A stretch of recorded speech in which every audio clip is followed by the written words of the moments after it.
Yeah, it worked. Interesting. Uh, Hey, I think we're live. Maybe. Oh, I can't tilt that up. It has to be tilted down. Yes, it does. All right. How about webcam? Yeah, what do we look like? Okay, not too bad. Not too bad. Let's see. Okay, we are here. We Corey. are live. Corey. Yes, and we are here on Earth Day. I guess I can don't have to show off all my passwords. You do not. That would be not wise. How are my boys and girls and men and women of the chat? Oh, we have no speakers. We don't have any speakers? I don't know. The microphone seems Maybe I have to be play working. something to find out on the speakers. I didn't know we even had a speaker.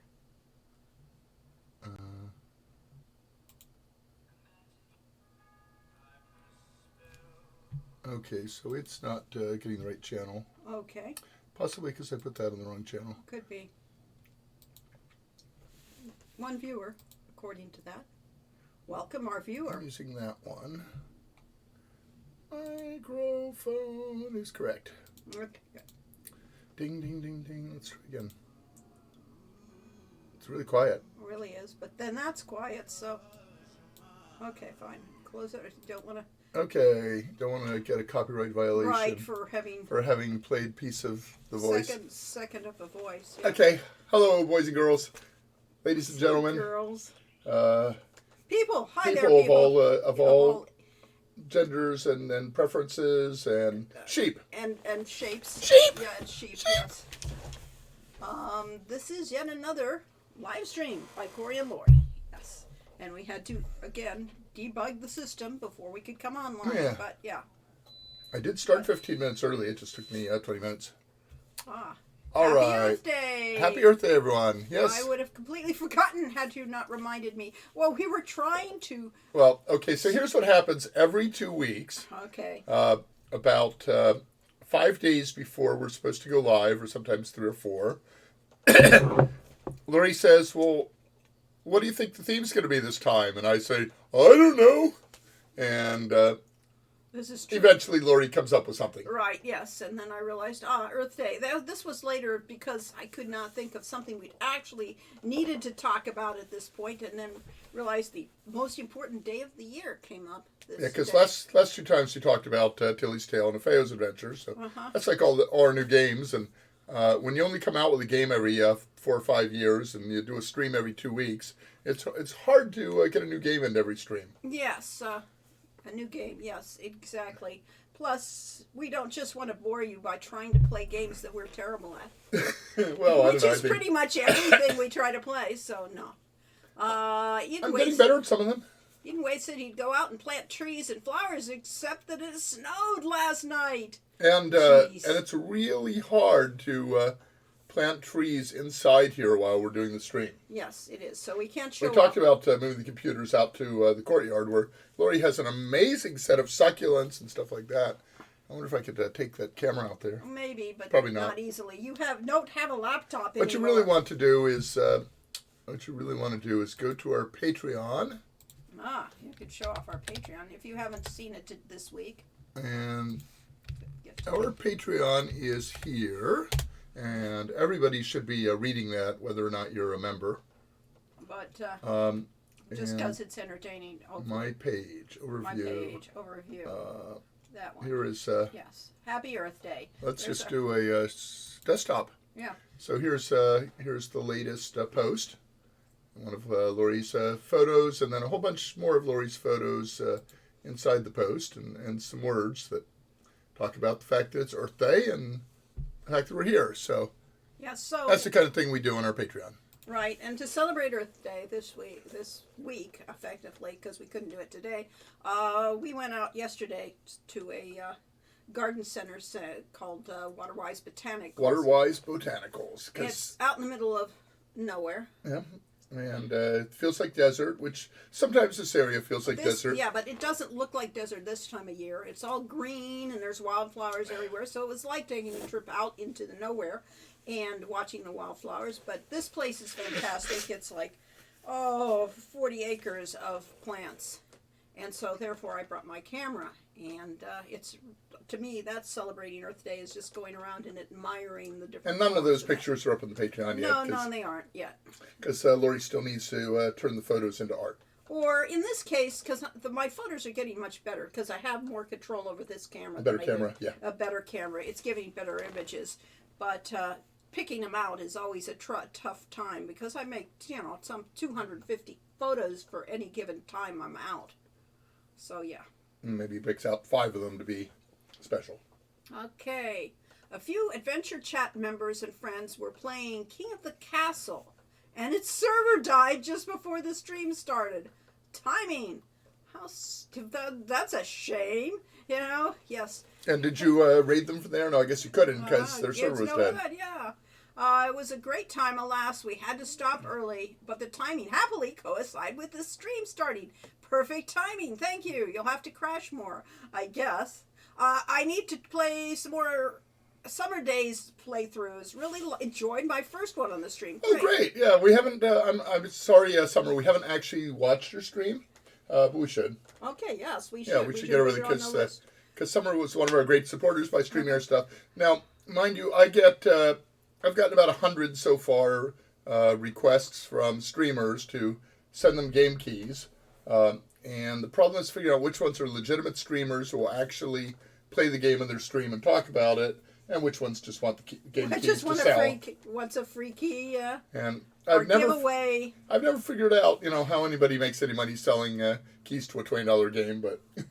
How long have others taken in playing Summer Days? No clue, yeah.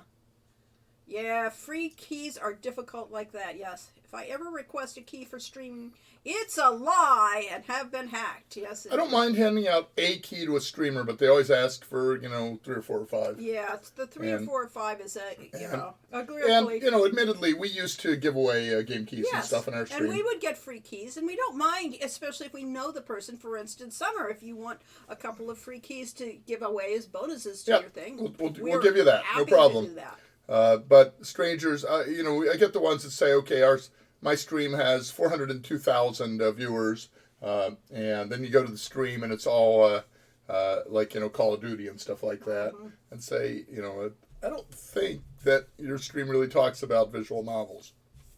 My first playthrough took maybe 4 hours or so, but I was streaming it and taking my time, which is the right way to do those things, yes. There's a lot of replayability there. You really need to play it, yes, multiple times to get the full experience and see all the different paths and character storylines, etc. Yes, exactly. That's how this game is designed. It can be short and fast, and you can get done with it in a little while, but then there's so much more. And if you have fear of missing out, you're almost certain to fail at the summer festival in your first playthrough. Yeah. Because, I did that. I wanted to check out, of course I was testing it. So I wanted to make sure I checked out every character story and so on. And was surprised at the end when nobody came to help me with the festival. And that's because the game is designed for in-depth relationships. You pick 1 or 2 characters per run through and build up a relationship with them, and you have a summer festival with them with their spin, and then you come back and try someone else. Right. Let's see. But you should try everyone. Right, because that's the fun of it. Besides, it means you have a lot of replayability. You have a lot of game time in there for something that looks like a very short, cutesy game. Webhead Spidey says, Happy Earth Day, and we say right back at you. Yes. And hey, Aziza has subscribed for 15 months. Yeah. That's approximately, just about ready to get your driver's license at 15, aren't you? Maybe.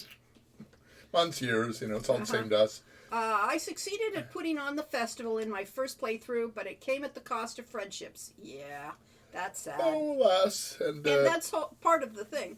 And we hope that you will not take that into real life and consider that your life is a failure. And, yeah. what you do instead is... Make friends. As you should do in real life, is you go back and start back over. So if you screwed up a relationship in junior high or something, you should go back and replay your junior high school. I see. No, thank you. No, thank you. but you can. My junior high wasn't bad, Mine actually. wasn't either. My junior high was my elementary school, so you know, what can you say? It was just like an extension.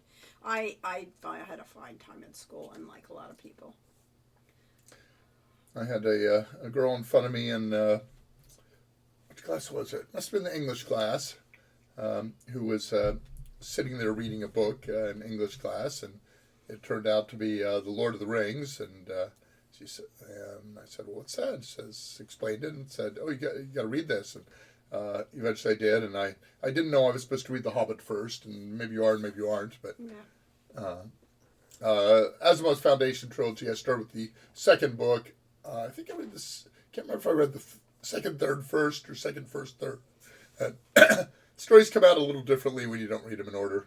Summers says they've always been bad at cultivating long-lasting friendships and relationships, so it might just be me. Oh, there you go. No, it's not just you. It's all of us that are just off the scale of normal. And you just basically, you know, as I say, you can't replay your life, but you can replay a game.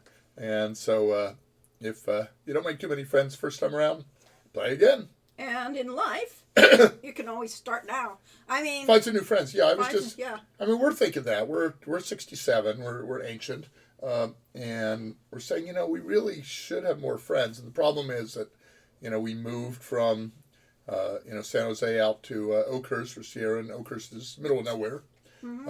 And we made some new friends in Oakhurst, but a lot of them, you know, but Sierra was not a very stable company in many ways. So Yep.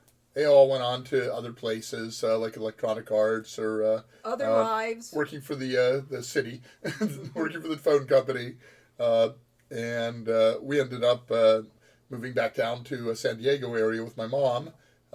So basically, you lose touch with people. So we have a few friends that have stayed through it all, but you know, we're not the type of people that have 100 friends that we consider close. Friendships are hard. Yeah. Let's see. How is the Switch version of Tilly's Tale coming along? Can't wait to play it. The Switch version would have been out in early May, but the problem is that it takes about 4 to 6 weeks to get approval from Nintendo, and if you make patches to it after that, you have to start that over. So we just started out. We've been working on the PC version, and we released it, and we used to have a joke at Sierra about you have the alpha testing in-house, and then you have limit beta testing outside, except we didn't really have any outside testing at Sierra. And then you have the gamma testers. That's the first people to buy the game, or the ones who really find all the bugs. Well, we put it out into the wild and went from having a couple hundred players to having several thousand players. And lo and behold, bugs were found. There were bugs! Oh no! And so... our best debuggers turned out to be the company that's doing the Switch. Yeah, they're actually quite amazing. Silesia Games in Poland, in a town I can't pronounce.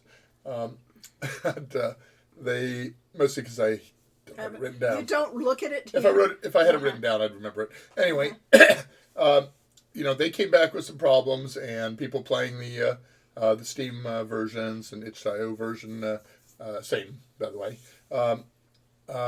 found some pretty serious problems with the game, and we fixed them. But we then had to go back to Silesia and say, hey, please pull a new version from our GitHub and get the latest version, update it. And we know that means that after their engineers go through it and their testers go through it, then they'll resubmit it to Nintendo. Yep. Then Nintendo. So figure June. Right, at this point. Now, I want it on the phone. That's my place for it. And we don't have a good way of handling that yet. It's easy to do, but you need to get it on the distributors. So gamma testing is not an official term, but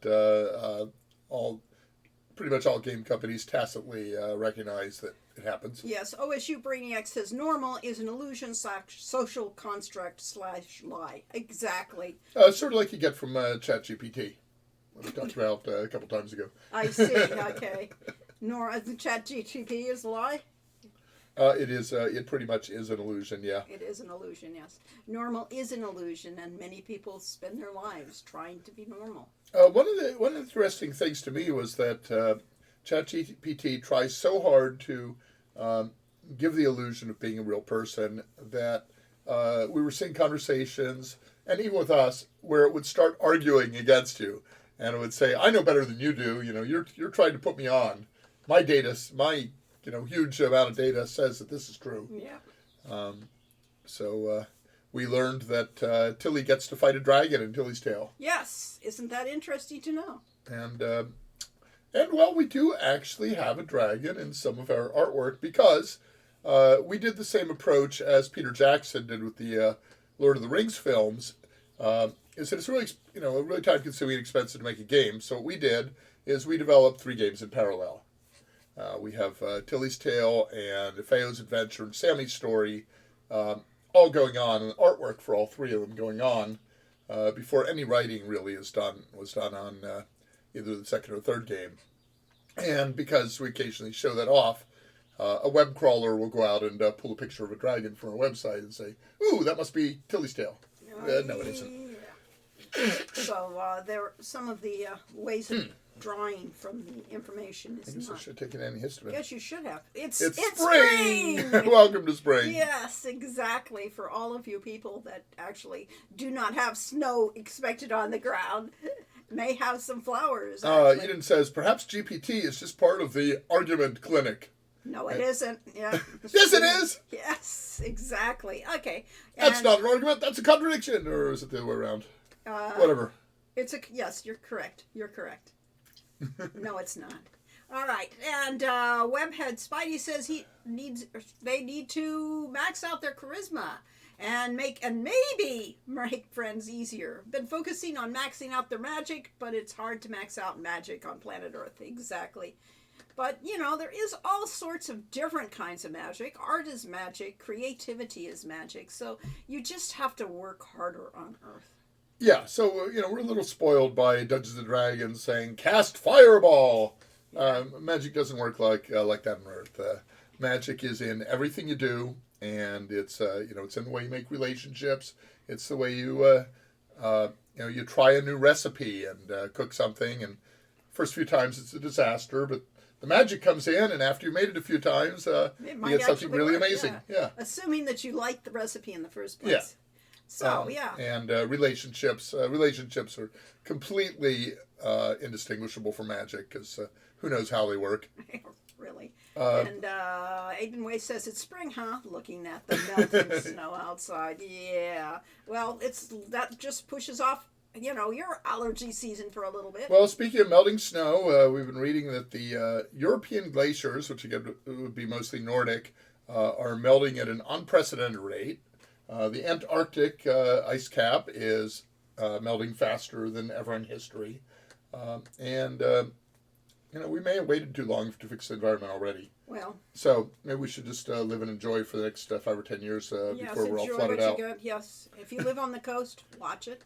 Let's see. But excuse me, is this the 5-minute argument or the full half hour? This is a two and a half hour argument because we'll argue between us. Yes. We used to call that the Corey and Laurie show, where we'd argue with each other in public. Yeah. How much for 2 hours? So, not sure how much pollen will be warded off. It's the only thing growing in my front yard. Yeah, yes, indeed. So anyway, we have. If you find that your representatives are climate change deniers, then that also means they're idiots because anyone can see it, anyone can feel it. It's there. So vote for the people that will actually help the earth and not destroy it. I'll try to do something. Yeah. And the first argument I ever had that was serious with my father was when I was trying to talk about the fact we needed to recycle and do something about the environment when I was a little kid. And my father said, no, we don't have to do that. That's your generation's problem, not mine. And that blew my mind, is the idea that it's somebody else's problem. We're passing it all down the line. It is somebody else's problem. Our grandchildren will have far more difficulty with this environment than we have, and we're having more difficulty than our parents were. Actually, no. Okay, I take that back. No. It's not true. Actually, life was horrible when we were kids. Yes. And ways in which life were horrible is I was born in California, but moved to the East Coast at a young age. But then when I was 15, 14 or 15, I was in Germany for a year and then moved back to Los Angeles. Okay, so bounce around a lot.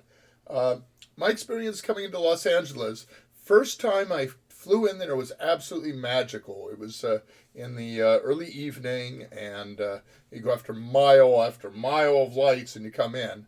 Well, after living there a couple of years, I quickly learned that when I would drive down the hill from Santa Barbara, where I went to school, to L.A., you would see this wall of smog in front of you. And people on the radio stations joked that you could never get lost in Los Angeles because you just had to look up. And if it was in yellow, if the sky was yellow, you were in this part of L.A. If it was brown, you were in this part. If it was red purple, then you were in this part. And smog was a horrible thing. And that was when I first developed asthma, and it's bothered me my whole life. But I moved back to L.A. in the early 2000s to work. And it was a completely different place. The sky was much clearer, and you could actually breathe. We had living plants and such, and changes to the environmental laws in California really made a difference. So there are things that can be done. It is not inevitable that we're on the path to total destruction. No, things can change. Probably, we have. but not inevitable. Well, things will change. Change is life. And nothing stays the same. I mean, my memory is of when I was about 5 years old, driving along the Ohio River between Ohio and West Virginia. And you look across the river to Ohio and you'd see the smokestacks pouring out, filth. And constantly, because all the steel mills were over there and, there were no regulations at that point. And right now, it's considerably better. For a while, I fooled myself into believing that was just steam and it was just water vapor, but no, full of particulates. Anyway, says my city used to have a brown cloud. Not so much, but if there are forest fires in the mountain, that can make the air really hazy. Yes. Okay, so that's the long-term consequences. So we lived up near Yosemite Park in northern central California, and it's almost paradise. But because the global temperature in the last 100 years has gone up about 2 degrees Fahrenheit, that we now have, constant, we get to 110 degree days there, and we have forest fires as a result. And the smoke from those is, just as bad as smog. Yeah, and it lingers. It lingers a long time because we've got so much area around there that the fire can just, be very difficult to put out. Did we have to let it linger? I don't think so. Merchants of doubt are constantly busy. Oh, yes. Let's see. And not sure how much pollen will be warded off. About the only thing growing in my front yard are the dandelions. Hey, many parts of the dandelion are edible. In fact, we learned that from watching Ewell Gibbons. No, actually, that was his line. But many parts are edible. Yes, but I was just seeing where the dandelion flower is particularly nutritious and can be put into salads and things, and especially the leaves. Yeah, you can make wine out of the roots and things. So yeah, I don't know what you do with the flower, but the leaves. No, you can eat the flower like in salads and things. So we've gotten when we go to on the rare occasions we've gone to a 4 or 5 star restaurant, which would be like 1 Michelin star. Sometimes you get a salad and you have flower petals on the top. And, yes, and it's kind of fun, and they are edible. I've heard the dandelion leaves can be folded in pancakes. I wouldn't want to try that, but yeah, you can do anything. I mean, really, people eat everything and anything, but not necessarily to everybody's taste. I was going to riff off a topic, but now I've forgotten what it was. What was the topic you were going to riff off? You don't Who remember. knows? So yes, it is almost approaching 80 degrees here today. And it's only April. Yeah. And this is April showers bring May flowers. So this is supposed to be the cool rainy month. We had our rain 2 months ago. Yeah. California. Our daffodils bloomed here in New Hampshire last week, but our temperature dropped about 20 degrees in the last week, and they are sad and confused now. Oh, we're very sad. Well, the advantage of it is the opposite can happen. Daffodils up when we had the house in Oakhurst area. They would last a few days, and then the heat would hit them, and then they'd really wither fast. Now, I bet the topic was about waffles. Sounds good. Yeah. Let's see. Well, food is a very, very important part of Quest for Glory and Hero U. Oh, I see. So. Yes, it is. It's always a very important part. And there was the awful waffle walker that rescued you when you got in trouble in Quest for Glory 3. Yes. We have, my mom had a book of Sufi teaching tales. You got small somehow. I am very small. Maybe I could get to make you bigger. Okay. There, now you're not as small as you were. Yes, that helps, yes. I took out my seat cushion. Okay. I'll have 2 seat cushions. So my mom had a book of Sufi teaching tales, and it was the something or other Mullah Nasruddin. And Mullah Nasruddin was the wise fool character who was, the idea is that he appears on the surface to be a total idiot. And most of the time he is. And most of the time he is. Yeah. But he actually says some very wise things through his idiocy. And other times he appears to be wise and he's really being an idiot. That had something to do with something. I'm not sure. One of those stories. Well, I don't know. They have so many great ones. I know, but what one was relevant to what Well, we're I don't talking know. I about? gave the intro. I can't remember that. Yeah, well, so much. Yeah, I've always enjoyed the description of food in the game, so it was probably food we were talking about. Well, you had the one about the feast, but I'm not sure if that's relevant. That's not It's relevant. not a great story. No. The one about losing his keys was always good. Well, that one became a joke that people actually know without knowing the Mullah. Oh, okay. Do you all know the joke about losing your keys and getting your friends to help you search your front yard for them? And the person finally says, so where did you lose them? In the house. Why are we looking out here? There's so much more light out here. Yes. The variation on that was the Arkansas traveler and the traveling salesman and the farmer joke, where it was pouring rain and it was all coming through the roof, and the salesman says, "Why don't you fix that roof?" And says, "I can't go up there. It's too dangerous when it's raining." Well, why don't you fix it? When it's not raining? He says, "Roof don't leak then." Yeah, exactly. So that's a pretty good one for the environment. Why don't we fix the environment? It's there's no global warming. It's snowing right now. Yeah, clearly there's nothing like that. Yeah. Y'all get hash tonight, Mudball. The designers didn't count on you eating on Sundays. I see. From the QFG2 script. Interesting. You learn something every day. I wonder if that actually appears in the game. If you can actually get that line. I sure don't remember ever seeing that there line. No. But that doesn't mean it wasn't there. Like I say, y'all, we moved down to Southern California, so our accents be changing a little bit. Let's see. If you ever get the opportunity to go back to officially continuing the Quest for Glory games, would you consider revisiting places in the Quest for Glory games? Well, not for long. Okay, I could.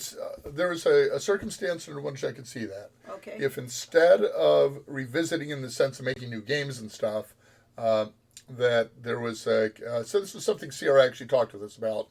If there was a massively multiplayer world of Quest for Glory, then it would make sense to take places like Spielberg and it would be take place in Samaria. Makes sense. Samaria, etc. It was designed for that in the first place. Yeah, but fill them out in great detail.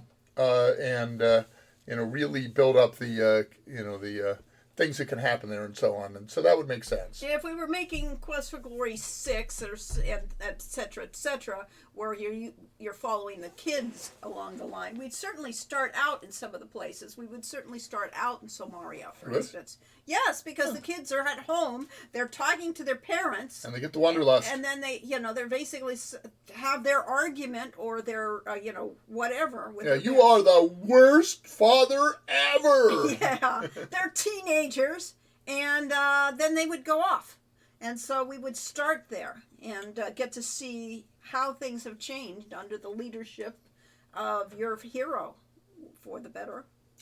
Oh, I know what I was going to talk about 20 minutes ago. Oh, but okay. that'll be totally off track of Christopher Lloyd Right. Simpson's song. Well, but it's unlikely we are going to be able to do that. So therefore, we will just talk about it. Yep. So anyway, Much easier. we had to downsize considerably when we moved down here. We just didn't want to carry, thousands of books and tens of thousands of magic cards and stuff like that down here. We did. We still brought, but we're down to about 20,000 instead of 40,000.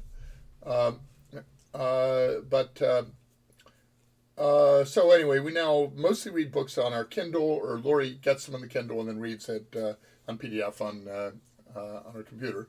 Kindle version. Yeah, the Kindle version on her desktop computer. This is weird for me. We've had laptops for so long. We now finally have desktops. Yeah. I was tired of being the worst World of Warcraft player, so I decided I needed a more modern machine. And so now I'm merely a very bad player instead of the worst.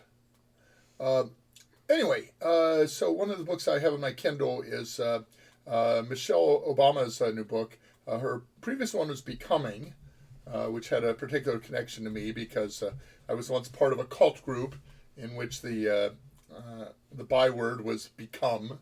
Okay. And so her book is Becoming, and it's the same idea. It's the idea that we're not a static state, that we're constantly changing, and we're always becoming. It's becoming something else. We're always in transition. You never actually get there. So her newer book, I don't recall the title of, but it's okay. It's all about friendship and relationships, and it's about a relationship with Barack Obama and what it was like to, before and during. Her earlier book is more about her childhood and growing up, whereas this one is more about White House years and post-White House. But she talks about how important it is to build up relationships and have friends that you can really talk to.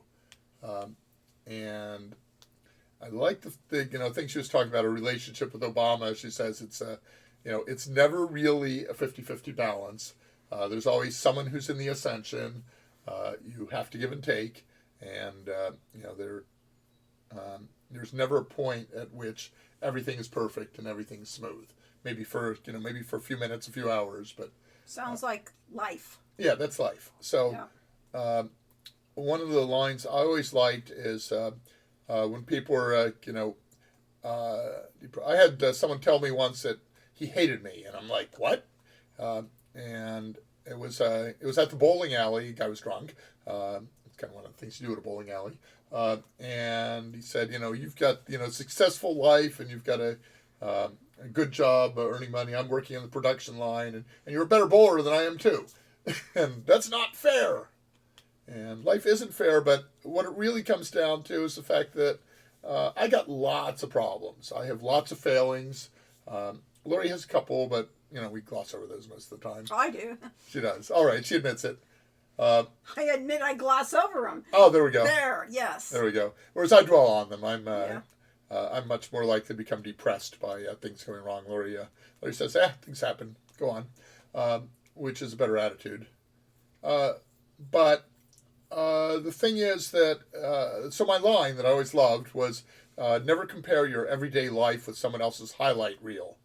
This person caught me in my ascendancy. After 20 years of being a terrible 110 average bowler, I finally started to get better bowling balls, better equipment, and get into the rhythm of it, and actually was getting some pretty good scores. And so he didn't see the 20 years of struggle and failure before that. And Lori tried it for a season and decided, forget it, I don't like failing. I suck. Well, she would have gotten better, but first you have to. Tried, honestly, so it's not fair. You did. I spent a whole stupid semester, whatever that. Yeah, summer session being tortured. So no. And that's a fine line. Comparing your life to the person's highlight reel very much how it's not healthy trying to compare yourself to a quick snapshot of somebody on social media. Now, I am by no means the first person to say that. I read it somewhere. If you Yes, do a right. web search on it, you'll find Yeah. you'll find some It's quotes not on our it. quote.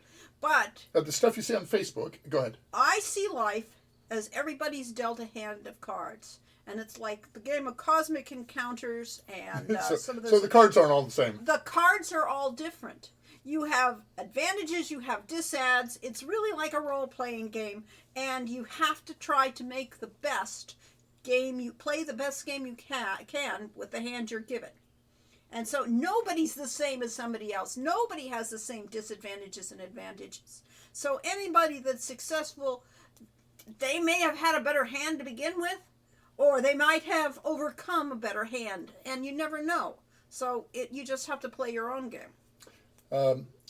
Actually, I played in a bridge tournament one time where my partner was totally depressed that we basically, bridge is played duplicate, so theoretically it doesn't matter what hands you have, but it's hard to do much if you don't have if you have very weak hands. And after one session, my partner says, I felt like we weren't getting any cards, and I just looked through the hand records, and you know that for the course of 26 or 27 hands, that we averaged. Okay, so an average hand bridge is 10 high card points, the way we count it. He said over the course of an entire session, we averaged less than 8 high card points. Our opponents averaged more than 12. How are we supposed to bid or anything or do anything with that? Adversary, we all hit adversaries a lot. And it's basically you want to survive through those times and then prosper when you get the aces. Right. If there's one thing I excel at is failing, but learning from failure also makes you better. In theory, it's very hard. And I keep hoping that I'll learn something from all my failures, but I've had a lot of them. I've made a lot of mistakes, and I've had a lot of failures that weren't my fault, but it doesn't matter. There's you still You're have still to stuck deal with them. You're stuck dealing with them. So yeah. My father's line. He claimed late in life to have converted to Buddhism, and his screed of Buddhism was, "You're born, you suffer, you die," and we thought that wasn't as uplifting as we would have liked, but it's not that unrealistic. Yes. Summer bowling at Hero U. Well, actually, what we wanted to do was Accordion Hero, because Lori grew up playing the accordion. And, I thought that would be a great title for a game, and a interesting game. Let's put it that way. We don't have to play off our own games. Well, we do. On the other hand, Summer B76 would love it if we did summer bowling at Hero U. I see. That would be a game she would scream over and over. Yes. So there was a Guitar Hero. So why not Accordion Hero? And the other one that we did was the Tuba Hero. Oh yeah, I was going to say. I think somebody else came up with that too, but I don't know. We definitely came up with the idea Tuba of Hero. Tuba Hero. Because our license plate is to be a hero. And people read that as It's Tuba Hero. So. And want to know what orchestra we play in. Right. So yeah. I had a friend who played the sousaphone, which is basically a wrapped around you tuba.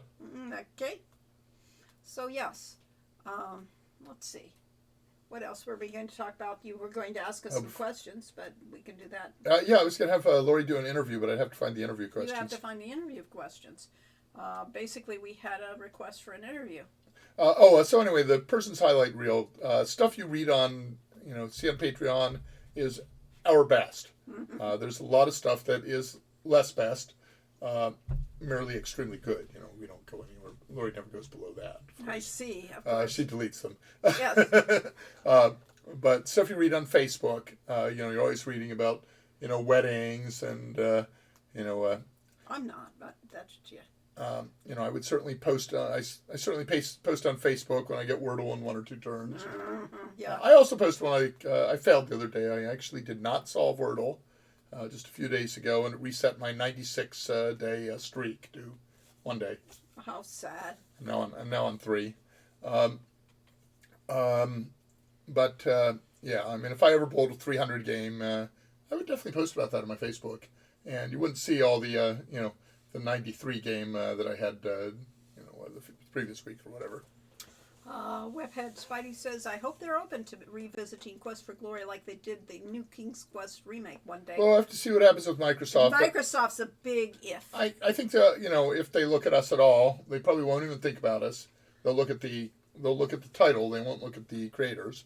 And if they did talk to us, they'd say, "Oh my God, you guys are 70 or 75 or 80 or whatever we'd be at the time, and that's too old to make games."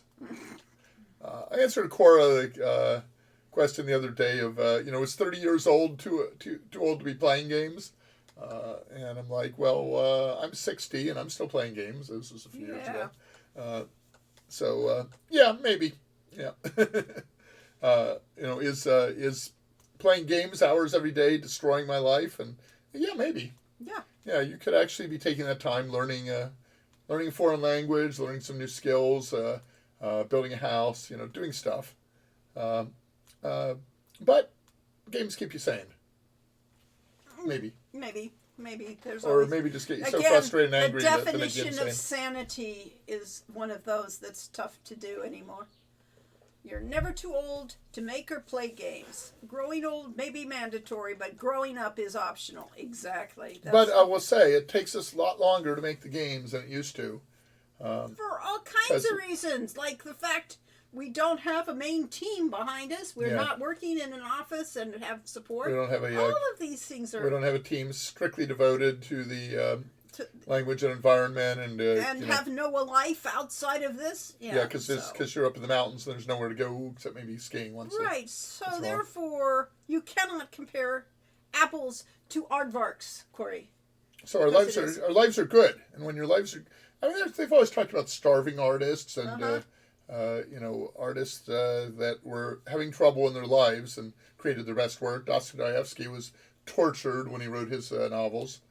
Charles Dickens, I think, was tortured. But not really. Was he happy? I believe so. He was a middle-class guy in London, and he was, but I don't know. Mary Shelley. Mary Shelley was having some issues with her husband. Vincent van Gogh, lost an ear over his art. Yeah.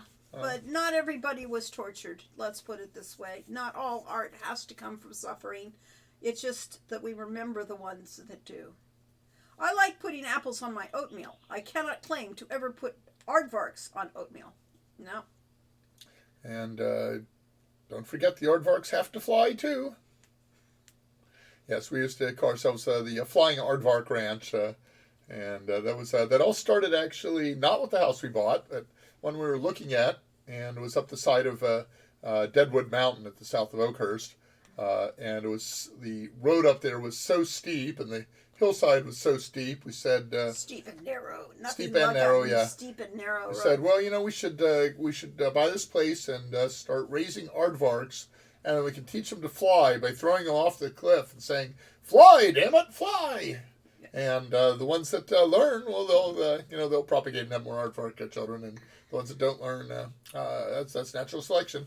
And then the place we actually bought in Ahwahnee was not as steep, but it was kind of the road down. The road was scary. Every bit as steep. People were terrified driving down to our house. Didn't need roller coasters. Don't faze me or bug me or even thrill me. They would have. I had a road, and then I could have died any given time. Yeah, so if you tried roller coaster down that road, I don't think you'd have been happy. No, try it in the snow. Even more exciting. So we no barriers on one side, cliffside. Oh yeah, that's the way to have excitement. So we bought an old metal-sided fixer-upper of a house, and on this. Ruddy dirt road, and we said, no problem, we'll take our massive royalties from making games for Sierra and use them to pave the road, and then we'll build a new house on a nice area on this property, and the old one, we can turn into offices or whatever, do something with it, and then we will be living in luxury. And we discovered that our amazing royalties for Sierra lasted about one paycheck. Yeah. Oh well. They did give us enough to make the down payment on the house, though. How much did it snow in Oakhurst area? It would snow. The worst we Rarely. ever had was a week of snow on the ground, or a week and 2 weeks of it not quite all melting off because we were in that road was very exciting when it got snowy. And that was in the course of 30-some years. So I think we had about 2 winters like that. Yeah.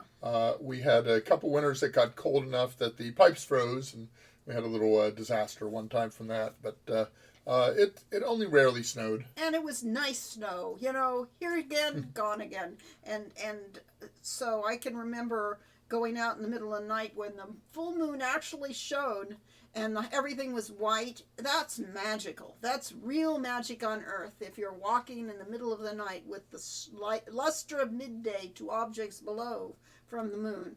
And so there were really there were advantages to living up there. A lot of advantages that nobody else appreciates, like the cattle drive that came down the main road. Periodically, about once or twice a year. Twice a year, they'd haul cattle up and down that steep road. Which we heard afterwards from someone that worked with the was a bus driver. School bus driver. And they said that the way they tested new bus drivers, they had them drive up that road and see if they could handle one of the steepest roads in California. Roundhouse Road. Yeah. So I actually grew up as a preteen and young teenager in a town near Philadelphia, and we lived on the side of a hill. Actually had a big slope down our backyard. On Pine Tree Road in Abington, and we had serious snow there. It wasn't that much, and occasionally the snowplows would come along and they would pile up all the snow onto the side of the road into drifts. It would have drifts 2 or 3 feet deep on the side of the road. We had actual winters, but then we tried to go sledding down our hill, and there was really never really thick enough or dense enough snow on the ground to sled well. Well, where we were living when I was young, really young, in Virginia, we had enough snow that they would have the whole street that we were on would be blocked off by all the neighbors, and we'd all go sledding down the main the street. Roundhouse Road. Did Chuck Norris live there? Of course. It was a kicking place. Yeah. The Roundhouse was the funerally building that they would make. The Indians of that area would make. Yes. The Indian Roundhouse. That was where they had ceremonies. And yes, and then they would burn it down after they had the ceremony, except that some non-Indians, I think, built it up and created this little park at the bottom of the street I think it was a... No, it wasn't. No? It wasn't originally. Okay, well, it was commemorative of the... It was commemorative of the actual... It was the Wasama tribe. It was the Wasama Roundhouse. Wasuma. No, Wasama. Okay. Wasuma was the school, but the tribe was the Wasama. Okay. So, yes, so we had this little regional park right down at the bottom of our road, the Roundhouse Park. So actually, much along the way we imagined the aardvarks that we raised in our ranch, that Arnie Saknussemm in Quest for Glory 3 is what we imagined might have been if an aardvark had been the great explorer in Journey to the Center of the Earth. Yes, but no, not that Arnie. Not that Arnie in Quest for Glory 3. But that was they kept finding the initials AS. Yes. As they explored... in the book. In the book. In the movies things. I didn't see the movie, but I read the book. So we had a stuffed aardvark named Arnie forever. So he was kind of our mascot. And that's why he wound up being in the game. That and the fact that he was modeled after... whatever his name is, the aardvark. Cerberus. Cerberus, the earth pig. Yes. Haha, fun Quest for Glory 3 trivia about Arnie, yes. Yep, so he was a combination between Cerberus and the imaginary explorer Arnie Saknussemm. And the fact that he was drunk. I mean, that was, I don't know where I pulled that from, but, Well, Cerberus was all the time. Yeah, that's true. The initial ones. Yeah. So it was, actually it was W.C. Fields was the other, was the influence. No, not really. Well, Not for me. Not for me when I wrote him. You kind of wrote him to talk like W.C. Fields. No. But anyway. She just doesn't even know her own influences. Yeah, right. Um, Although I do know what W.C. Fields talks like. Quest for Glory 3 trivia about Arnie. What was the... Oh, well. It's Another thought vanished. gone over my bald head. Yep. Okay, so let's see. What are those questions that you wanted to ask me? Oh, I don't know. And how are you going to do it? I mean, did they want a video of this or what? They did. I'll press the record button and we'll make a local video of it. Okay. So somewhere in my Aren't email. you recording? Or you don't record? No, I don't record. Stream. Okay. Streamlabs whatever. does Twitch. Twitch does. Twitch records it for us. Okay. So we're I going to probably actually put it into read still in the questions. inbox. Oh, it's actually in press, probably. Okay. Well, we'll Or maybe find support. One of out. those. Oh, Corey, just reach one and find out. Jeez.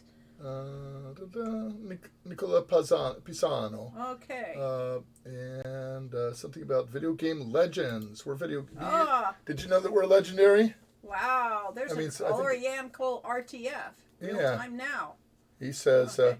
I'm attaching the interview questions for your approval in my best Italian accent, I right? see that really sounds Italian, Feel Corey. free I've to never- let me know which ones you Okay. want to skip. Will Tilly's Tale be stream compatible?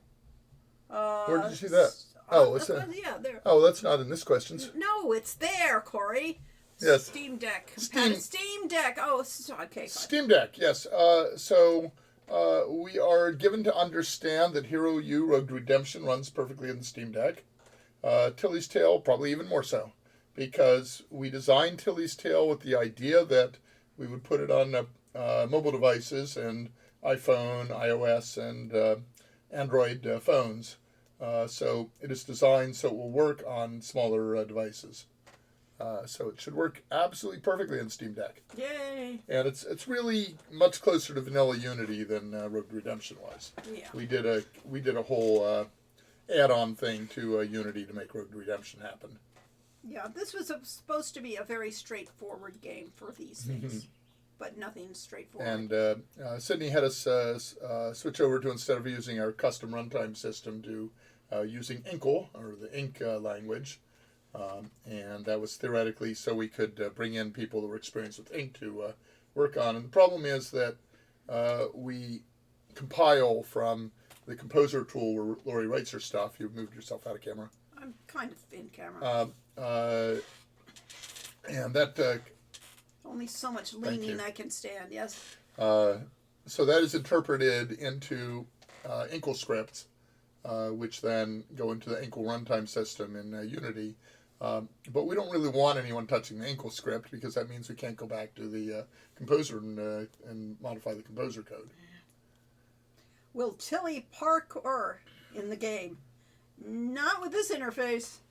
Not with that interface. Okay, all right. You can All right, start so reading Lori, these things. Yes. To get things started, if you would, you should fill up more of the camera. I should, but there's no room in this place for that. I can move away and give That's you the okay. screen. Doesn't matter. We could have used both our We computers. could have. So, to get things started, could you please introduce yourself to our friends? Just a little introduction about who you are. I am Lorianne Cole. That's who I am. I'm a creator of games, computer games. I am an artist. I am a gardener right now. I am a writer and many other things. And one heck of a good cook. Good cook. I work with ceramics, you know. I'm a very multi-talented, I guess, sort of individual. Would you say you're a lifelong learner? Because I know Yes. Photoshop and cooking and everything that you had to work at. I had to learn, yes. Nobody taught me. I had to teach myself. So, yes, I would say I was alive. My motto from the day I was 12, when I found that, I decided my motto would be every day an adventure. So that's, You were born to be, well, not born, but from a young age, you were destined to be an adventure game destined. designer. Yes, I was clearly. It was just the right, So was that when your passion for video games started? Or when did you really get into video games as opposed to just games and fantasy? much later, much later. Not until I met Corey, and then, even then, it wasn't until the games changed so that they were entertaining. So I never really was a computer game player. I played a lot of them, but they were, Yeah, I like to very say that exciting. we got into the industry at the perfect time because I had actually tried to break into the game industry about 5 years earlier, and it was really primitive then. Hey, yes. I mean, I proposed. I even went over to what was the Konami or something, whichever was one of the video game companies, and I actually proposed a couple of games directly to a video to. Yeah, they were going to make custom hardware for stand-up video games and Yeah. arcades.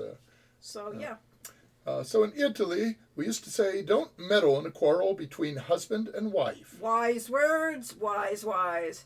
Have you ever argued over a decision to make for a video game or on implementations and decisions? And, Gee, never, no. well, tell us Hardly- what are some examples of that? What examples of that? We never had an argument. We've never fought like over the name of a game, like Summer Days at Hero U, as opposed to Summer Days. Yes, I insisted Summer Days at Hero U, Tilly's Tale become Summer Days, Tilly's Tale because Summer Days at Hero U, I can't even say it. Yes, you can. Summer Days at Hero U, I could say, but Summer Days at Hero U, Tilly's Tale. That's too many syllables. Too many words? Too many words. I mean, it's It just like too many notes. Doesn't even fit in a headline. I review. wanted to create a series called Summer Days at Hero U. I wanted to connect it to the Hero U series. thing. So, yes, we have had arguments. This is, of course, assuming that we ever have a Hero U series other than Hero U Road Redemption. Well, we'll see. I'm not, never say never. We haven't quite become billionaires yet, and we haven't quite won the lottery. So it costing several $1 million to make games And these by the days. way, we're not recording this, so it doesn't matter. So Oh, I forgot to record. Okay. that's all right. We'll keep That was the going. No, warm-up. we'll keep I going. clicked the No, record button, ask the questions all over you again. can just Okay, cut this is this our out. practice session. Yeah. But, if we do this offline, and we'll be terrible. We'll be all stilted. No, you just cut We it gotta out of. pretend. We gotta pretend we have an audience out there. The Twitch stream. We just use the Twitch stream and cut it out. Cut that section out of the Twitch stream when you Oh, convert okay. it over But it to. won't be as good as direct capture. It doesn't matter. It doesn't matter. No. But that's one of our arguments. Yes, and that is Nothing really typical. matters. It's typical of the type of things. One of us will have to win. Usually me, because I'm the one that's actually writing the stuff. So therefore, See, I used to think that our making games was a collaboration, but little did I know that really Lori was doing everything, and that I was just supporting her. and interfaces and things like that. We Well, I have did a some lot of that stuff. arguments, Well, yeah, we argue about them because I know how they should be, and then yes. Right. And I know how I play, so I we had wanted that to- argument with John Harris. John Harris was the one who developed the Frogger conversion for Sierra, and very talented programmer from the old arcade days on up. And he did the combat system for Quest for Glory 5, and he wanted to have it be entirely keyboard and to be based on what the first-person shooter type games were doing. And the WASD for movement. Yeah. And all the buttons that were standard in shooters. And we said, but our players probably don't play those games. Yeah. They don't have that wired in feeling for what they should be. We should make it so it's comfortable for our Quest for Glory players. Yes. And, mostly he won. Well, we got that. We got the compromise of having a mouse interface as well. Right, but that came much later that we actually got the interface I wanted. So, it's like, but that wasn't a Corey Lori thing. That was just an That argument. was just an argument. We have plenty of arguments with our teams. We've had a few of those. We've had game directors that we didn't exactly get along with as best we could. Here we go, yeah. So, at any rate. What about your projects before creating Heroes Quest for Glory? What did you do? What did you work on? Well, as I said before, I did propose a couple of arcade video games and things. I developed a role-playing game. I developed several long-term scenarios, like Ida Zima. Oh yeah, Idatsima, which is an anagram of something. Death Maze. Yes. Oh, I wasn't going to give it away. That's spoiled okay. it. I spoiled it. You guys will never have to figure it out. And we ran. And it was the Game Master of Irasima. Game Master of Irasima. And the Game Master is basically putting you through a whole bunch of games, and we used traditional card and board games and Hangman and stuff like. Oh, yes, yeah, the Hangman. Dundercon. You could have a. There was also something that if you worked, you could risk your life and get a wish. You could have a full wish out of this thing of information. Limited wish, yeah. This information, and there was also a Hangman game in that. So what was yeah? So the dungeon. So they had somebody that stepped onto the Hangman thing and was going to be hung. So they spent the time not trying to solve the Hangman thing, but going over to the other person that would answer a question and saying, asking, "What letter should we guess?" Yes. They couldn't begin to play Hangman. And it turned out that with 8 people around the table at DunderCon, some of them were very young, but others were adults. Not a single one of them had ever heard of the game Hangman or ever played it, and that to us was unimaginable. We grew up gaming. Yes, all sorts of games. In our classrooms, we did Hangman and all sorts of things. I walked into a classroom in the engineering department at UC Santa Barbara one time, and there was a Hangman layout on the chalkboard there, and it was basically my favorite food is pizza. Why? And then the solution, once you solved it all, was because pizza has no bones. Okay. And that was apparently a big catchphrase there. Just as at MIT, it was all about the Chinese food. I see. It's just to be apparently engineering. It was apparently about the pizza. Ah, okay. So that's been that is why I never liked fish as a kid, because when I had fish, it was all full of these tiny little bones that you had to eat around. You couldn't always ended up getting bones caught in your. Yeah, I'm not sure how good choked to death on them and stuff. This section will be for their interviews. Well, that's okay because we're probably not going to use this. We'll probably redo this. Right. So, what other projects they had? Not a whole lot. We did a lot of music stuff too. We wrote folk songs. Well, the big project was the spellbook. That's true. That's another big project. We put out a fanzine for D&D for fantasy tabletop fantasy gaming for Mensa magazine. Yeah, American Mensa, and this was I theoretically ran, quote unquote, the fantasy gaming special interest group for Mensa, and that basically meant that Lori and I got together and once or twice a month, and gradually slowing down to like 4 times a year, put together a newsletter. And I decided that because I worked for a company that was doing desktop publishing, I just no, this actually was this before that? No, this was Olivetti. I was at Olivetti, so it was before. Yes, that's true. When before you started out, yes. So I decided that I needed to build a desktop publishing system that we could use in order to lay out our thing. We originally used WordStar on my CPM system, and Olivetti very kindly let us use their copiers to, do our print runs of 50 or so, and we ended up, I guess, somewhere between there. So really, the desktop publishing system came after I worked for. What's the original name of the company? Viewtech, or which one? It was Viewtech, but before that it had a different name. I don't remember what it was. Anyway, Viewtech was this company that was making custom desktop publishing. They didn't call them; they called professional publishing systems. And they had basically the former vice president from Zilog was the president of the company, Bernard Puteau, who we had. Wine and cheese Friday night things instead of, he brought brie and such. It was a very French-oriented company. Anyway, but at Viewtech we were trying to develop custom hardware for doing publishing.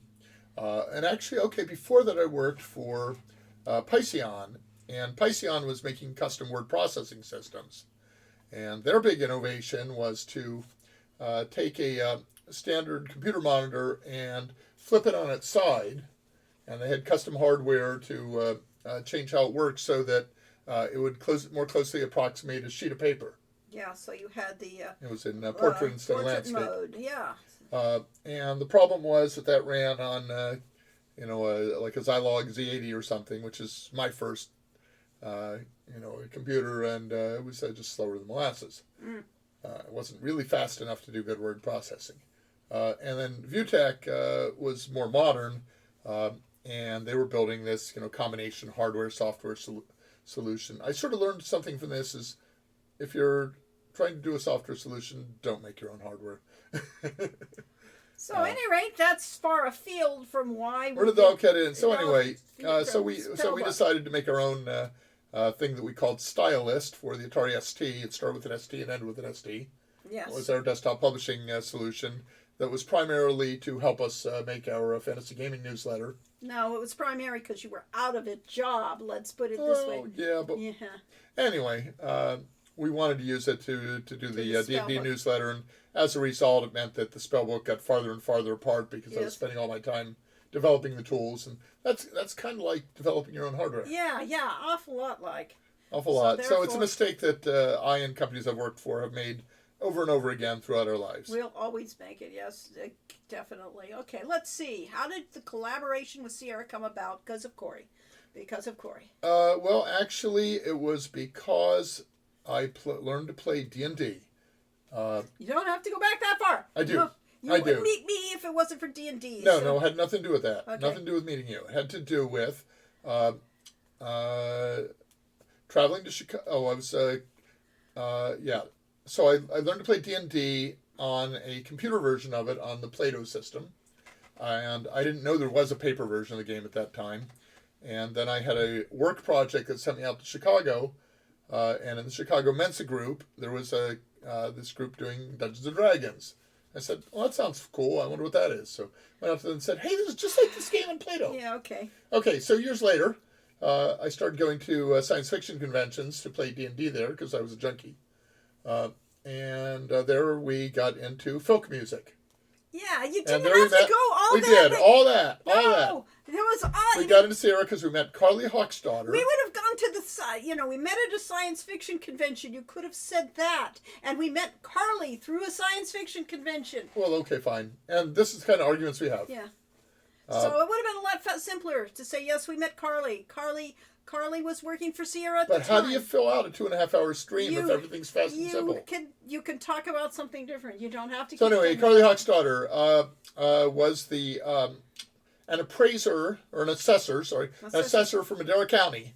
And she went around to homes and assessed them for tax purposes. And one of the homes she went to was Ken and Roberta Williams' home. So she assessed their property and got to talking with them. They discovered that what she really liked to do was her hobby was drawing. And she liked to do art. And they said, oh, you should do art for our games. Yes. And they brought her in to draw Rosella for King's Quest IV. Yep. And She did the animation. she did all the animation for Rosella, and her favorite was animating the unicorn. Ah. I don't even remember a unicorn from King's Quest IV, I but mean, there must she have did been a one. very fine job for what. She really brought sophistication to the animation. Yeah, this was back in the 16 color Yes, right. EGA, low resolution EGA realm. So animation was hard, and she did a great job of it. Yes. But one day she was in a meeting with Ken Williams and all the creative personnel at Sierra, and Ken said, you know what, we are the company in adventure games. Adventure game and Sierra Online are synonymous, and we want more.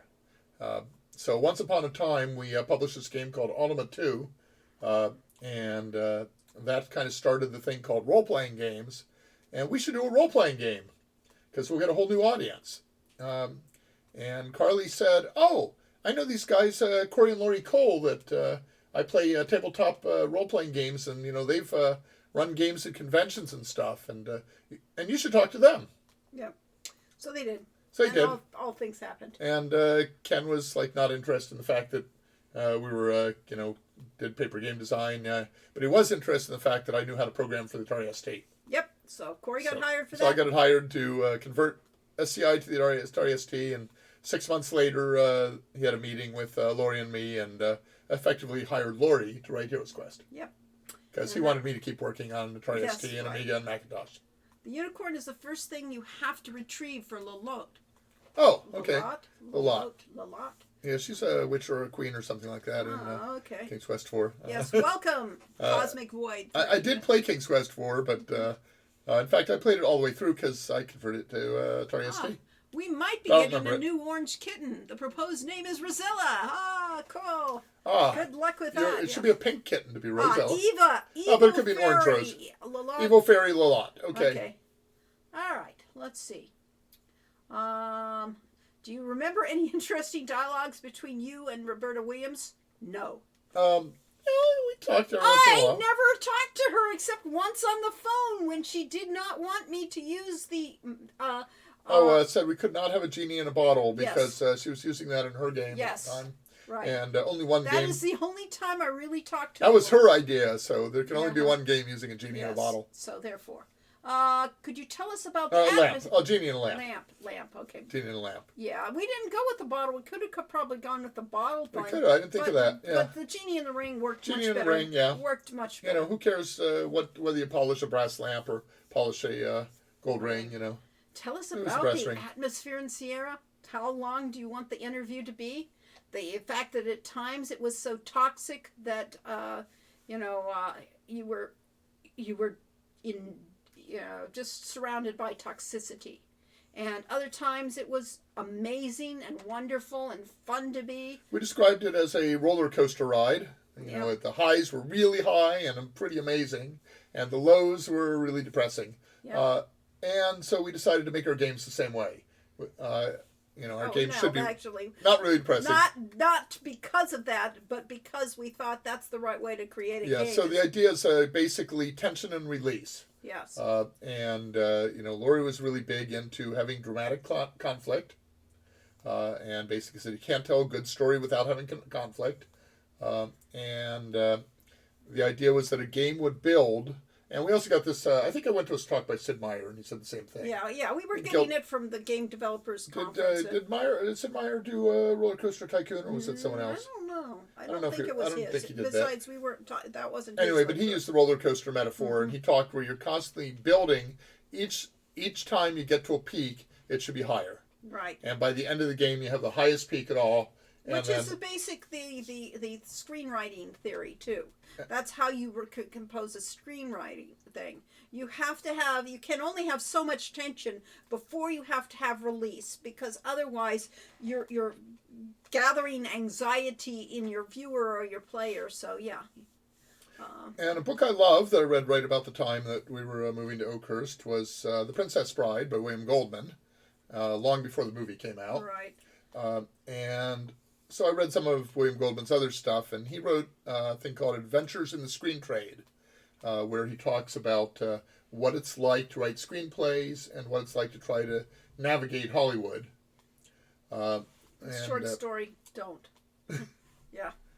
Yeah, pretty much. Well, his second book is called Which Lie Did I Tell, which was the actual words that he got from a producer one time, an executive producer. Who had just been off a phone call, and he said, "Which lie did I just tell?"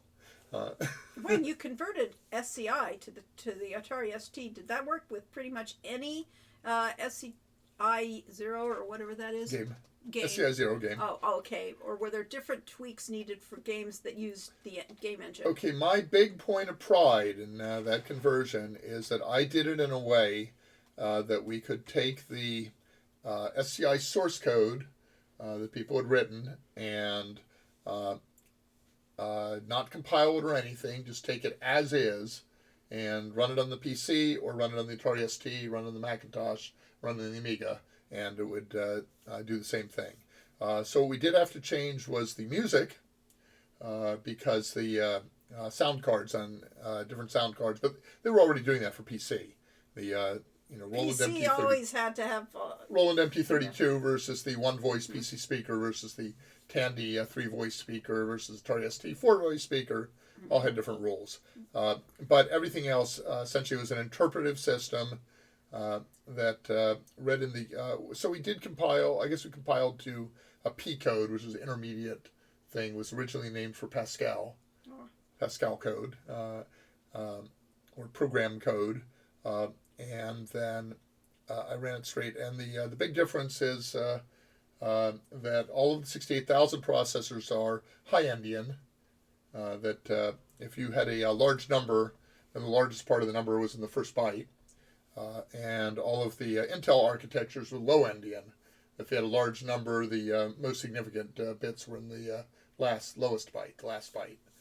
So we had to flip the words, flip the bytes on the fly. Okay. So that was, there were challenges to it, but it was basically designed so that you could take any SCI game and plug it into my interpreter, and it would run on the Atari ST the same way it did on the PC. And that's how we managed to get out 4 games in 1 year. The first year we did that.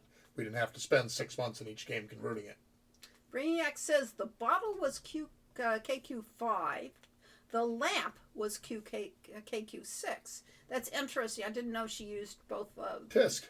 I think KQ5 was in progress when Yes. we were doing Quest for Yes, Glory it 2. was, and that was the one that there was a conflict. So was. she did have a bottle. That's interesting. She did, yeah. Should have been a lamp. Come It on. should have been. Well, she went to do the lamp later, so yeah, she got to do both. Anyway. And we had to use a ring, but the so, ring was mine. Yeah. So. And Roller Coaster Tycoon was Christopher Sawyer, inspired by Sid Meier's Railroad Tycoon. Yes. There we go. Uh-huh. Yeah, there was also Amusement Park Tycoon or something like that. That was or Theme Park. Theme Park. Yes. And a genie in a lamp in KQ's too. Oh, she did the whole thing, huh? Okay. She kept using that. Well. So a lamp and then a bottle and then a lamp. Yeah. So we did a ring and we decided, hey, genie's a genie. We're getting fun and geeky now by talking about Indiannesses. Endianness. Yes. Yeah. Oh, the other big thing, for you geeky parts, is that all of the Intel architectures that the IBM PC and PC likes used was segmented. It could only address 64K bytes of memory at a time, whereas all of the 68,000 architectures had flat addressing. They could do like, I don't know. 256? 16 times that? 256 times that, or okay. something like that. So a lot. Many megabytes, maybe even a gigabyte, maybe 4 gigabytes. So they had a 16-bit addressing versus 32-bit addressing. Oh, okay. So therefore, flat memory space versus segments, and SCI was designed to fit in segments, and had various restrictions for that, and was not designed to work on flat architecture. So that took work. Didn't think about how there were at least 3 genies. Yes, that's interesting. So clearly King's Quest for Glory 2 was absolutely derivative of King's Quest, Yes, right. because we dared to use an Arabian Nights setting. Yeah. Roberta did not really have settings like that in the sense that we did. Had fairy What tale she tropes. had was a list of tropes from fairy tales, and she had a literal 2 handwritten pages with all the themes from fairy tales that she had pulled out of Grimm's and what's the other major fairy tale book? Different fairy tale books, and she had a cross them out, literally crossing on the sheet of paper when she used them in a game, and so all of the King's Quest games basically. Her other game was Mixed Up Mother Goose. And that was out of Mother Goose Rhymes. But King's Quest is basically all fairy tales. Mm-hmm. And that's why when Laurie proposed Mixed Up Fairy Tales as a however the word's pronounced, and follow-up to Mixed Up Mother Goose, and also a reference to King's Quest, Roberta loved it, of course. Well, of course, that's what we did. And so we did Mixed Up Fairy Tales. As opposed to any of the other games we proposed. Yeah, we proposed 10 each, or we proposed 10, and then each of the game designers at Sierra proposed 10, and they ended up picking 3, one of which was My Castle, Dr. Brain. Which was based off of Ken Williams' idea. Based off of Ken Williams' idea. Laurie's Mixed Up Fairy Tales. Based off of Roberta's. And EcoQuest by Gaynell Hain and Jane Jensen. Yes. So that was Jane Jensen, started Sierra. She was originally in the, they had what they called the Writers' Ghetto or something, the Writers' Corral, something like that. That was basically people to help write, text and stuff for Roberta's games. So for ours, Laurie eventually got help writing Quest for Glory 5. Well, all the background descriptions, yes. Yeah. Just like we did with Road to Redemption, where we got Josh Mundell. Lori loves creating characters, writing dialogue for the characters, and does not have much interest in describing how a Well, lamp looks. it was easier to do that with Road to Redemption because I was still writing. You know, I wrote a lot of them. They were all basically off of Sean's voice, so it was writing dialogue. Yeah, so easier. the narrator is Yeah. Sean. Yeah. We got That's kind of a field for okay. cheese and lamps. Yes. Yes. Very tropey. I wonder if anyone made a genie in a lava lamp. Oh, that would have been in Leisure Suit Larry. Yeah. Right. That's clearly Yes. Leisure Suit Larry was the And, 60s and 70s Brainiac stuff. says off of that, that's what Shamir would turn his lamp into after Peppermint Binge. Okay. Have you played Roberta's Colossal Cave, and what did you think of it? I played a few minutes of it. I did buy it. I waited until it was on sale, just like all good Steam buyers. And I got a little bit seasick playing it. You know, Ken and I talked a lot about things that Roberta had done to make the game have less seasickness on VR, but I played it non-VR and PC, and I had a little bit of trouble with it. I think one of the things that threw me off actually is I didn't remember the game. I thought I'd remember the game forever because I played it. That was my first game, Yeah. my first adventure game. Yeah. Just like it was Roberta's. To make us feel older. Spidey says he didn't know it was remade. It takes. And I tried to find the trapdoor in the house, and I couldn't find it in the well house. And it turns out that's because that isn't how you get into Colossal Cave. Ah, okay. It's how you get into Zork. Yes. So I had those two You're conflated trying in my to mind. play Zork with. I was trying to play Zork in Colossal Cave. So Hi, Valiant Cheese. Hi. Yes. I got as far as getting to the Rusty Grate, and did not actually go down into the cave. I don't think. You didn't even make it into the cave. I didn't, but I did explore the outdoor. I played several turns. Okay. And just like with Secret of Monkey Island, I played through the intro section and scarcely just played about half an hour of the actual game. Yeah, I'm too busy playing World of Warcraft or playing Bridge. Yeah. If a genie was in a lava lamp and Larry came near it, it would have moved to another lamp. Oh, I thought I said Iphigenia. Yeah. Okay. Iphigenia. Iphigenia? Yeah, Iphigenia was her name. Yeah. That was someone else. She was a different work, not a game. Yeah. Iphigenia in Brooklyn was... So, next game, Quest for Glory VR! That's right. I wouldn't be able to write it. Yeah, he couldn't play it. So. Although, actually, Lori wrote pretty much all of Tilly's Tale and a pretty good part of Hero U Road to Redemption without ever playing it. So maybe we don't actually have to play our own games. That's true, yes.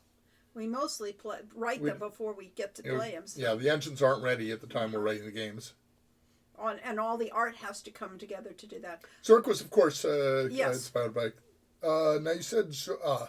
I thought you said Zork I, but it's actually Zork 1 you're saying. Yes. Zork 1, I can tell you the story of Zork 1, because I played Zork. And Zork did not have Zork 1, 2, and 3 originally. Right. Zork was Zork. And Zork was on mainframe computers, or you played it over the ARPANET from a university that had it on a mainframe computer. And it was the entire Zork trilogy was all one game.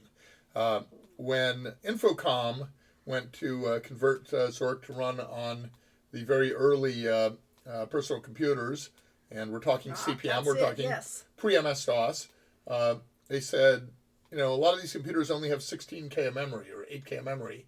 We can't possibly... 8K, yeah, more 8K. Well, my pet had 8K, but I think most of the CP/M computers had 16K. Okay. I think Sinclair had 1K. Oop. Okay. They said, we can't possibly fit all of Zork onto it, so we'll split it up. And they broke it up into 3 parts. And Zork 1 was one part that is mostly the same as the beginning of Zork, but they had actually had some later parts of Zork because that's what fit. Mm-hmm. So, anyway, Zork Zork was developed at MIT, SAIL. I don't know if that was Artificial Intelligence Lab, something like that. But it was the computer lab at MIT, and it actually grew out of model railroad fandom originally. Okay. So they did model trains and started making custom smart controllers for the trains, and that morphed into hacking early computer stuff. Okay. Seems reasonable. So they developed Zork there, and then Infocom was students from MIT who went off to form their own company and try to commercialize what they had done for fun at school, or other people had done for fun. Lori wrote most of Tilly's Tale. Corey wrote all of the puns.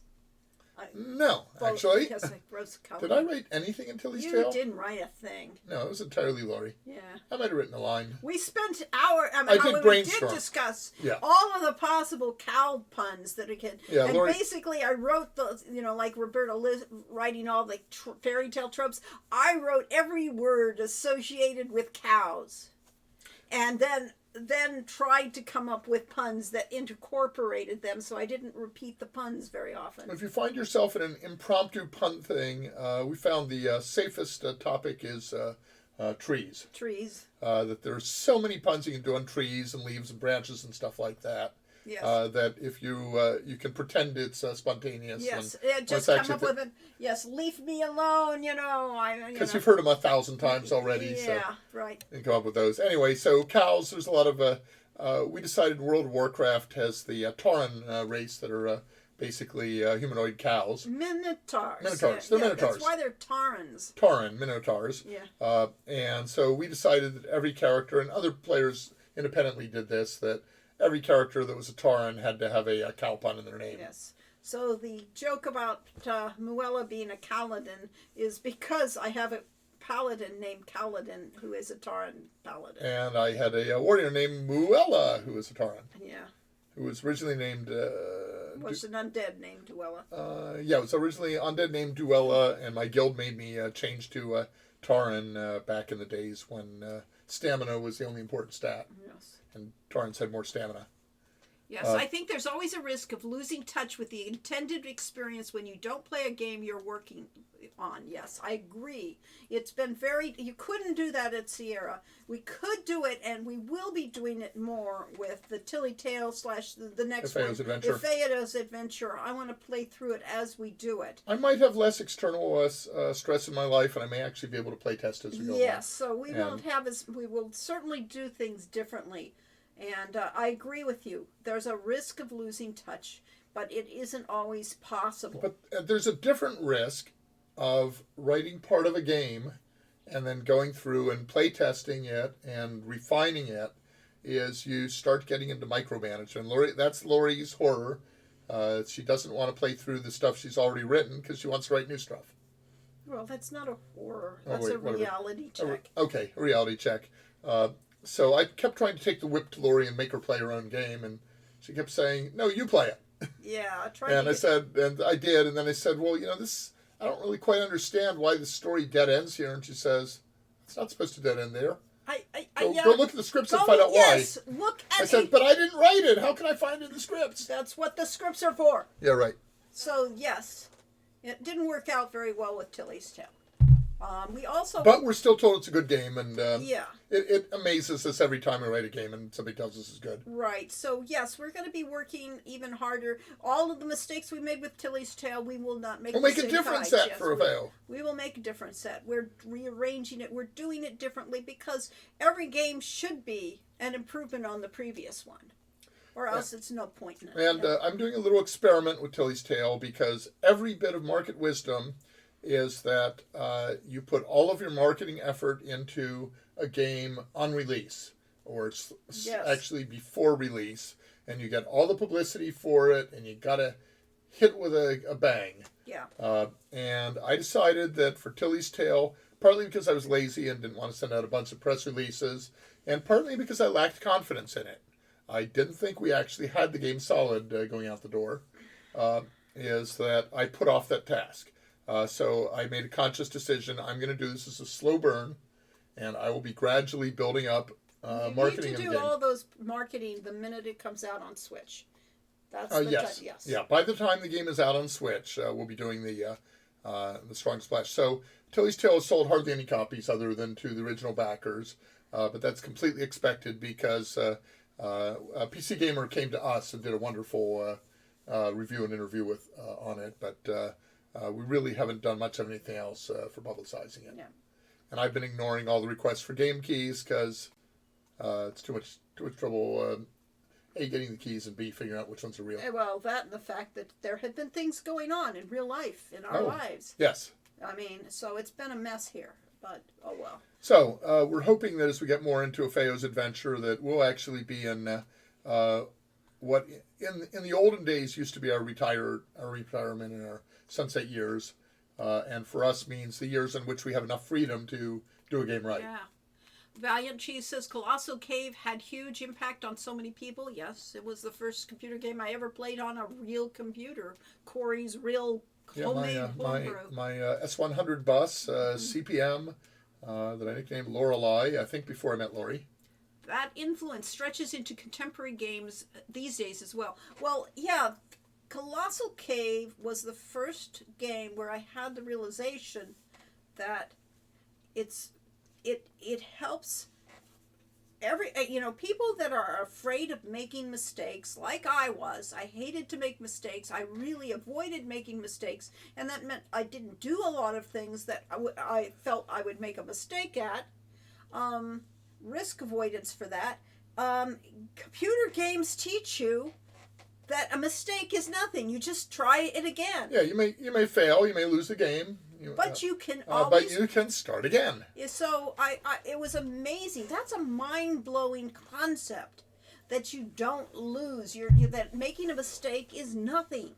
That it isn't that much. You can come back and do it again. You can fix the problem and go on. And it takes away that aversion, that anxiety, that not wanting to make a mistake, fills you with. So at the same time, Lori discovered WordStar on my computer, and discovered that when you mistype something, you no longer had to go find the whiteout and clear that up, white out the mistake. I don't even know what that's like on a typewriter, but yeah, it was a mess. And I had an IBM Executive which had fractional spacing, so that it had proportional space fonts, and so trying to make a correction, it had a built-in correction tape, but you had to backspace the exact number of fractional spaces to the character you're on before you could correct it.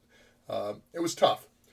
So all of a sudden you get to WordStar and you're typing along and you type TEH instead of THE, as we did millions of times. And you backspace twice and it's gone and type HE. Yeah, it works. Wow. Yes, so that was the other great innovation. You young punks that grew up on computers cannot know the amazing freedom that you get from being able to make mistakes and just fix them. Yep. Text-based games are extremely foreign to me. I didn't grow up with them, but I appreciate them for what they are. Yeah, yes, it's a big difference. A text-based game is an entirely different kind of game. Valiant Cheese says, haha, it's all a balancing act. And I'm glad to hear it's getting a positive reception. Yes, I'm weird. So are we. Yes. So are we. We had no idea. Yeah. And, I knew that, some of the sequences where Lori thought she had written dialogue for 12 events in the game over the course of the day, and discovered that she'd actually only written 5 events, and especially the dinner time. No, the dinner time. It was the dinner time scene. So she thought she had written things for all through the game, and it turned out there were like 3 dialogues per character. So the programmer had to scramble and work with us to come up with basically not having dinner time fail. Yes, because we had recorded all the voices about the time we had figured that out, and it was like, I can't go back. Yeah, we didn't want to go back and re-record the entire game. Yeah, so it was like, kill him. I would have killed them all, but Philip made him work. Yeah, he argued that we really needed them in, so we did. Because there were some important events in there. There's the events and there's flavor. Yeah, the problem is that there are rules of how to set up an event, event in a game. And in this case, each event in the room has to have conflict and resolution, or conflict and no resolution. There has to be something going on that is dynamic in the game. It isn't just talk to a person. There has to be an undercut of this person having an agenda and Tilly having an agenda, and how they don't mesh, so that you got this feeling that the scene is dynamic and not just a bunch of words. So coming up with the dining hall was tough because it had to have some real tension and real storytelling in it, and it wasn't just a throwaway scene. So everything all those scenes are important to the game. So going back to this interview and Well, actually, I wanted to catch up oh, here. okay, catch Let's up. up here. Eden Waith completed Choose Your Own Adventure, Yeah, game called The Simorg. which was originally a French game magazine in the 80s. But this game was ported to the Playdate. There was a no-save system, so if you died, you restarted, slowly learning from each death. How's that for fake French that's accent? pretty fake. Kind of reminded me of Colossal Cave, of slowly chipping away at the game to get better at it. Yeah, that was the whole Mario Brothers or Ghosts and Goblins. Was that the one? Or Ghouls and Goblins. Ghouls and Goblins. I think so. Ghosts and Ghouls? Ghosts and Ghouls. Something. Whichever that one was. 2 G words. Yes, on the With an and in between. on the Atari or one of the early games. Sega Genesis. Genesis. Yeah. Where you could you know, if you lost, you died, and you started over. There was no save, and the game. I mean, But the pattern was the same. The pattern was the same. There was no randomness to it. You had to learn the pattern. And we had one woman over at our house we had a D&D weekend where we had people up from the Bay Area at our house, and this woman I think it was Ghosts and Goblins. Ghosts and Goblins, I think, and yeah, Ghosts and Ghouls is the platformer. Oh, yep, you're yes. If you get hot, you run around in your underwear, right? I think so. She played that game for 48 hours and never lost. She played that game the entire weekend. And it was like, holy cow. She just, and it kept going. There was Ghostbusters was also that way, but yeah, you could get we had the potions real in Ghostbusters or something else. They had, I remember Peking Duck was gave you Resurrection. Yes, Resurrection. And Gyoza's gave you health, yeah. I remember Whiteout. We still had an electric typewriter alongside my family PC back when I was a kid. Yeah, it wasn't that fun. I think it is Ghosts and Goblins, not Ghosts and Ghouls, but that's okay to have IGs. I remember those IBM word processor electric typewriters, yes. What was the game where you were flying along and you had to rescue people by flying directly under them, and then you were shooting down the enemy ships, but trying not to shoot down the people in the parachutes or escaping them? I can't remember that now, but anyway, it was an incredibly hard arcade game. Yeah, it was an arcade. Not Choplifter, no. Most people would put in a quarter and you play for about 20 or 30 seconds, and then you put in another quarter. But they had one of those at a DunderCon we went to in Oakland, California, and we had people that would basically put in a quarter and play the game until they got tired of it 20 or 30 minutes later, and then hand it over to the next person who would do the same thing. And so basically they had that game absolutely mastered. Yeah. And so you realize, enough practice. Your brother got super good at, was it Asteroids? Oh, my brother was a master of Asteroids, yes. And he did that, of course, by putting in thousands of quarters into the machines. Yes, and mastering the game, yeah. Growing up, we did have a Tandy 1000, but my parents also got a separate word processor, so it was a typewriter with a monochrome monitor attached to it. Interesting. I remember the early days of computer integration. So many monitors had to be replaced because of the whiteout usage.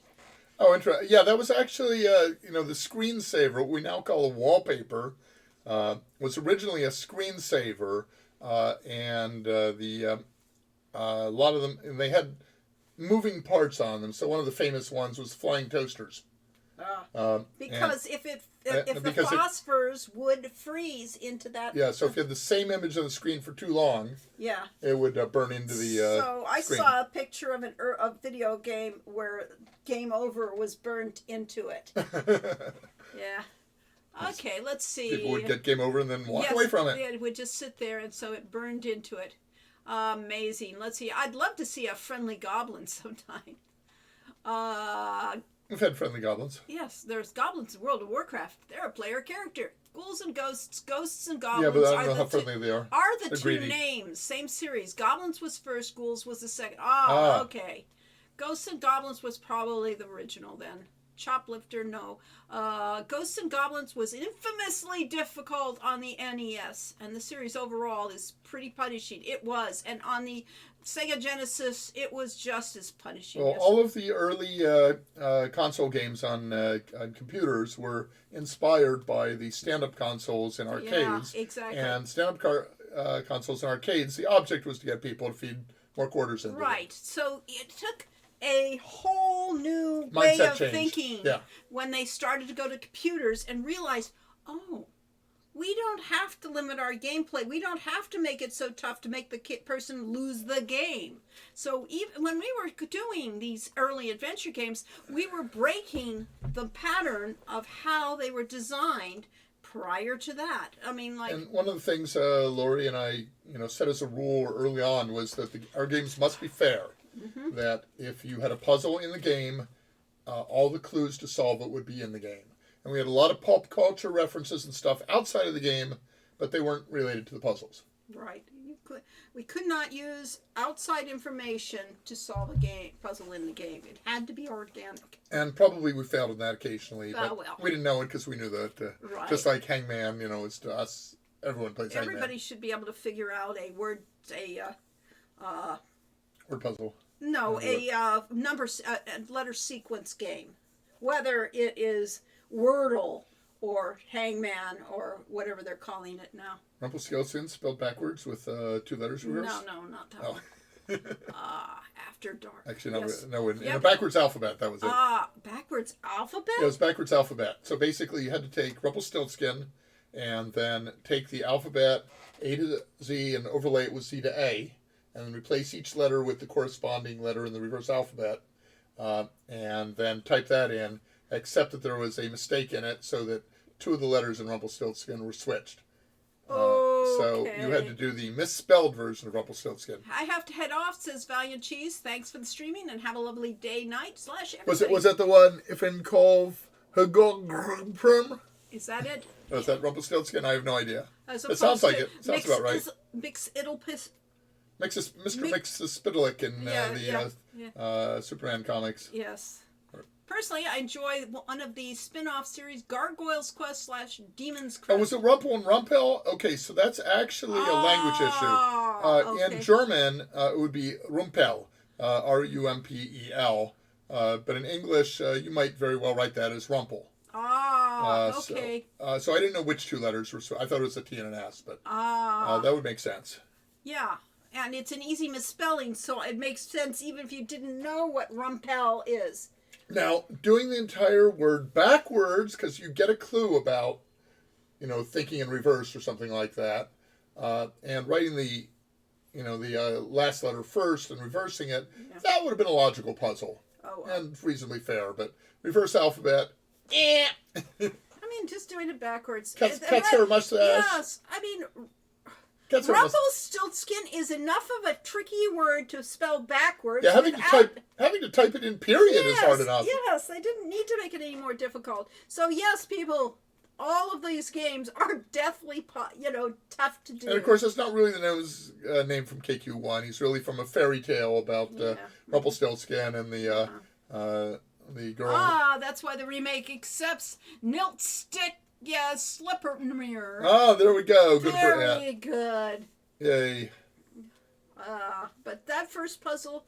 So, wow. the fairy tale in that, I think the girl was a braggart, or maybe it was her Huh? father. What? No, it was her father. Her father brags. Her father bragged that she was such a good, seamstress that she could spin straw into gold. Yes.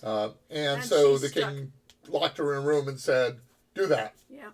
and otherwise we'll put your father to death." Yeah, or you to death in Or this case. one or the other. Yeah, depending upon the And then the gnome showed up and and did it for said, "I'll help you with that, but there's a price." Yep. And the only way that you can avoid paying the price is if you can guess my name. Yep.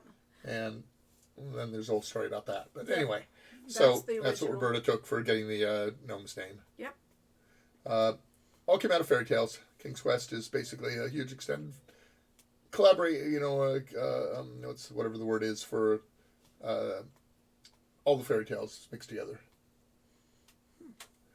So, I was going to say, though, about our big quarrel between husband and wife was when Lori first started working on Tilly's Tale, and I read through the dialogue for it and played through the beginning of the game. That's all there was. I said, this game is no fun. And this game is no fun because I've just gone through 3 days of the game, and every single dialogue and every storyline in this is basically Tilly trying to trick one of her classmates, one of the other students, into doing her work for her in the festival, and them saying no. And I said, well, you can do 1 day of that, but after that, there's got to be some progress. And Lori said, trust me, I'll make it work. Apparently, eventually she did, because by the time you've gone through 12 days of the game instead of 3, you got some really interesting storylines for all the characters. But those first 2 or 3 days, it doesn't really matter which path you choose or which options you choose with the character. They all play out the same way. Mm-hmm. So you to me, can't win. To me, I don't like it. I Well. want you to be able to, through repeated plays, get better at it. Yeah, but it's not that kind of Not game. that kind of game. It's a story. Yes, it is. But it's a story that, you get to decide how the story runs. Yes. Asian Waste says, if I remember correctly, the gnome wanted her firstborn. Yes, ultimately she says that's it. The king marries her. She gets to marry the prince? The king king's marries her, and then... the king marries her, or her son marries her? Corey. The king marries her. Oh, okay. And her firstborn is supposed to go to Rumpelstiltskin, and so she spends the next time trying to trick the gnome and trying to figure it out. How she doesn't have to give up her first So son. she didn't have to give up her firstborn or admit to her husband, who is clearly abusive and a horrible person, locking this woman up and saying you're going to kill him unless you spin gold and straw into gold. But, that's a fairy tale for you. So is Tilly Tale going to be for the iPhone all? Yes, it better In theory. Yeah. be. Yes. The problem is our team right now consists of Lori, who's off writing a Feo's adventure. It doesn't matter. I don't count. Me who's off attempting to market the game, except that I haven't any time to do that because I have real life intruding. And one part-time programmer who has a full-time job for someone else and part-time works on our games, and one artist. Yep, that's our whole team. And then we have a part-time. Every once in a while, Graham comes back and helps with the builds and such. So maybe Graham or maybe Philip can find the time to work on. I mean, no, the conversion's already done. It's trying to get it onto those platforms. Well, yeah. All you have to do is, in theory, all you have to do in Unity is click a check mark that says "Build it for the iPhone." Right. Build it for iOS. Build it for Android. But we have to actually get it to the distributors. But the user interface is different. No, it's the same. It'll be the same as the ones for the Switch. It's identical, Corey. But the people working that won't have seen the Switch version because the Switch version is being done in Poland. We don't have the source code for it. Okay, well, we'll have to get the source code. So anyway. Or maybe get Salacia to do it. So we do know that very early on, we had a build of Tilly's Tale demo on the... I know, I had it on a tablet. I was going to say iPad, but it was actually an Android tablet. It was on my phone. And when I got a iPhone, it worked on my iPhone. Yep, and my phone. So the game worked as is. The problem is it's a little harder to use because the buttons on the dialogue are a little too close together and stuff like that. So there's some tweaks that could be made. Yeah. It could come out as is. But then what we have to do is we have to get it onto the iOS store and the Android store, either the Google Play Store, and then we have to get publicity for it for those devices. Gee. And we have no expertise in that at all. We haven't got any expertise on any of that, so it doesn't matter. We can put it out there, and all our fans can get it. Did you know that with the amazing internet, as Lori calls it, the Oracle, you can learn and find anything? But when I went out and said, how do you get publicity for a visual novel, that it gave me every article on everything else about visual novels except that. And it was completely useless for a visual novel publisher to learn how you find a publisher or how you publicize a visual novel. And we know there are websites that talk about visual novels and such, but We never found them. We just know they must exist. Uh-huh. So yeah, I can't. I haven't been able to publicize Tilly's Tale. What I'm eventually going to do is I have my mailing list from PAX when we first showed off Tilly's Tale 4 or 5 years ago, and probably a lot of those email addresses are dead. But I'm going to go send out a press release and game key to each of those. Yeah. And say talk about our game, and maybe that will get to the visual novel players, and maybe it won't. So, in theory, yes, it will be out for the iPhone, but we just need to somehow find somebody to do that when we're trying not to spend any money on it. Because we'd rather put our stuff into making new games. Get Pedro Pascal to do commercials for Tilly's just like he did for the Mansions. Yeah, that would help. I don't know Pedro Pascal. Mansions? Huh? I don't know Is for Mansions a game? Mansions. I don't know what Mansions. I didn't see that commercial. Probably outside of budget. Yeah, just a wee bit outside of our budget. Well, we thought that getting voice acting for either of our games would be either very poor with bad amateur actors or would be way outside our budget. And Dave Gilbert said, no, it doesn't have to be that. I can produce it for you. And he proceeded to direct our voice acting. And it then took us more than 6 months to do breakout of all the lines from these recordings.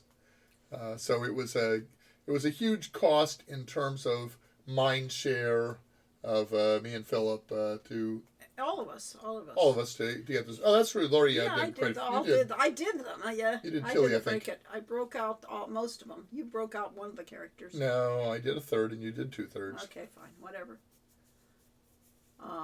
Yes.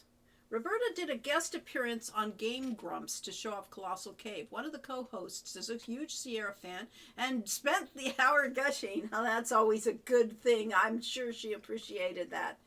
Yeah, it's easy to get, when you're trying to sell a game and it's not going and, you're really trying to do it. And Roberta is, like me, an introvert. So that's hard for her to do that in the first place. So it's so nice when there's support from the people. And it's the job of critics and game reviewers to to point out the bad as well as the good. And when they notice something doesn't play well in a game or something, to mention it in their review. And as a result, Lori has never been able to read reviews of her games. Because if there was something that gave it a 90% positive rating, the other 10% would bug the hell out of her. Well, it would.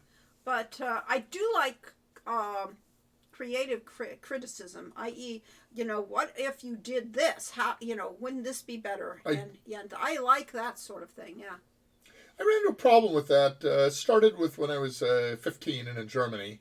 But I would ask people for advice on something, and they would give it to me, and then I would go and think about, 3 or 4 people for advice and think about it, and then do what I thought was best.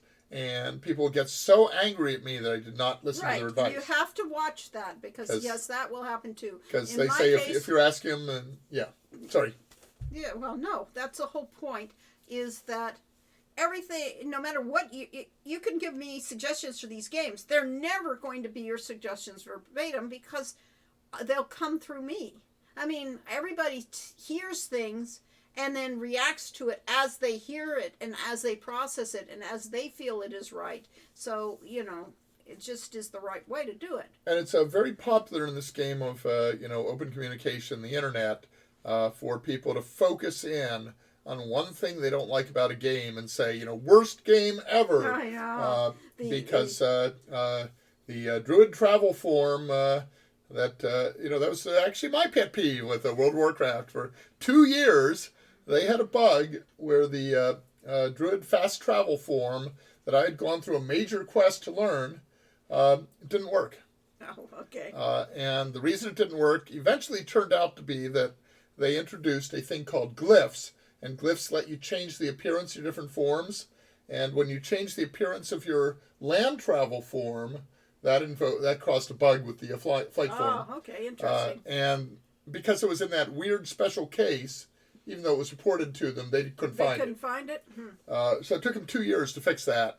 And I was like, okay, here's a multi-hundred-million dollar game, and they can't even get that right? Well, of course, in reality, that is 1/millionth of the game. Yeah. And there's so much other stuff going on. But if it's your favorite part of the game, and it will bug the heck out of you. Yeah. And so, But you don't need to go onto the internet and say worst game ever, no matter what it was. and yet everybody does. Yeah, I know. And so it's really tough as a game developer to read that you've made the worst game ever. Yeah, it is. It's And the, destroying. It's soul leeching. The Death of Adventure games was attributed by Old Man Murray to Gabriel Knight with the cat mustache disguise puzzle. Yep. And particularly the punchline that, well, the guy you're impersonating doesn't have a mustache, so you paint a mustache using magic marker onto his passport photo so that it'll match you with a mustache. And it was basically, what it is what we call read the designer's mind. Mm-hmm. And that's true in almost all games, is that, especially any kind of a puzzle game. Yeah. The designer has something in mind, and they're telling a particular type of story, and you're trying to basically guess what they had in mind as you're solving it. We tried to avoid those as much as possible. But I'm sure we had them anyway. Right. It was Merge Mansions that... Never heard of it. Yes, it's a mobile game. Okay. That Pedro Pascal did the commercial for. It is a mobile game. Mobile games. I'll have to look that up sometime. Absolutely huge marketing budgets. Yes.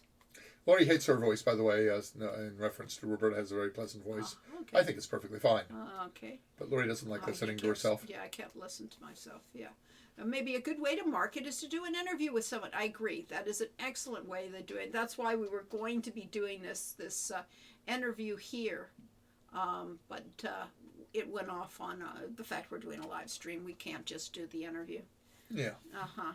Well, especially since I forgot to press the record button, so it wouldn't have been right anyway. Yeah, it wouldn't have been. That was rehearsal. But again, this seems to be directed to me. So you have. You are a pioneer woman in the world of video games. Apparently. What are the main difficulties you've encountered?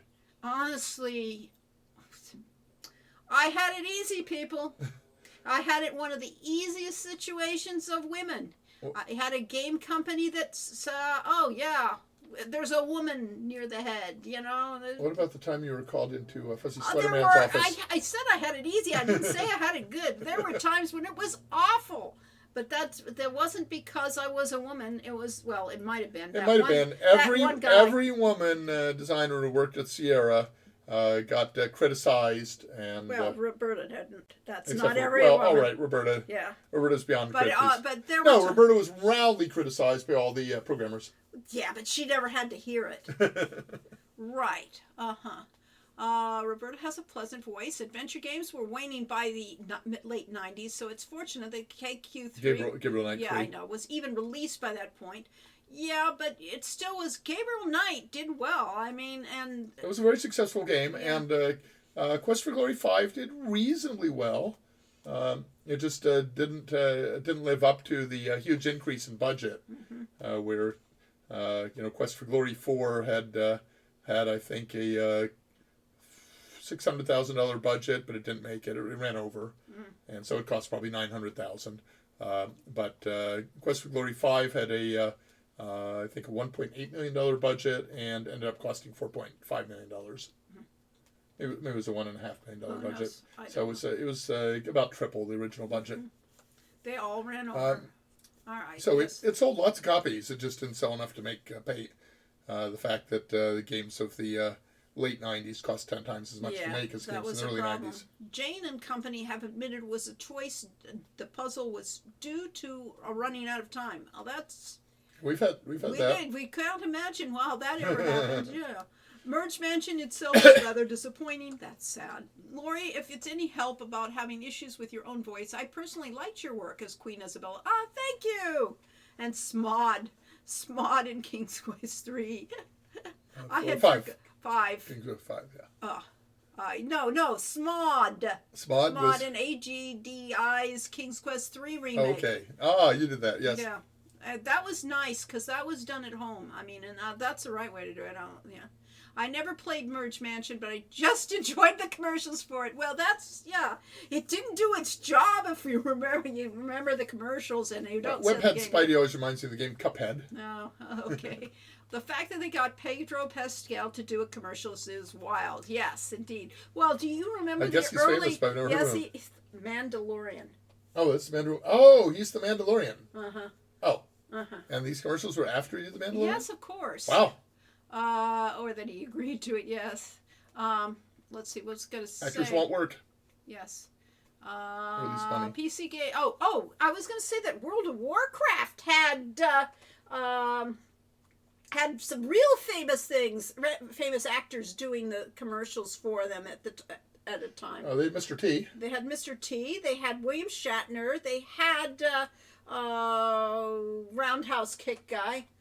Chuck Norris? Chuck Norris. Chuck Norris did a Yes, he commercial for did. them? Oh, So fun. they did. They played with these things. Yes. And of course, Gabriel Knight had Tim Curry. We were that so jealous of. Oh, how jealous could we be? But we had John Rhys Davis, so how can so anyone that complain? was good. But, I always would have loved to have Tim Curry on mine. Sorry.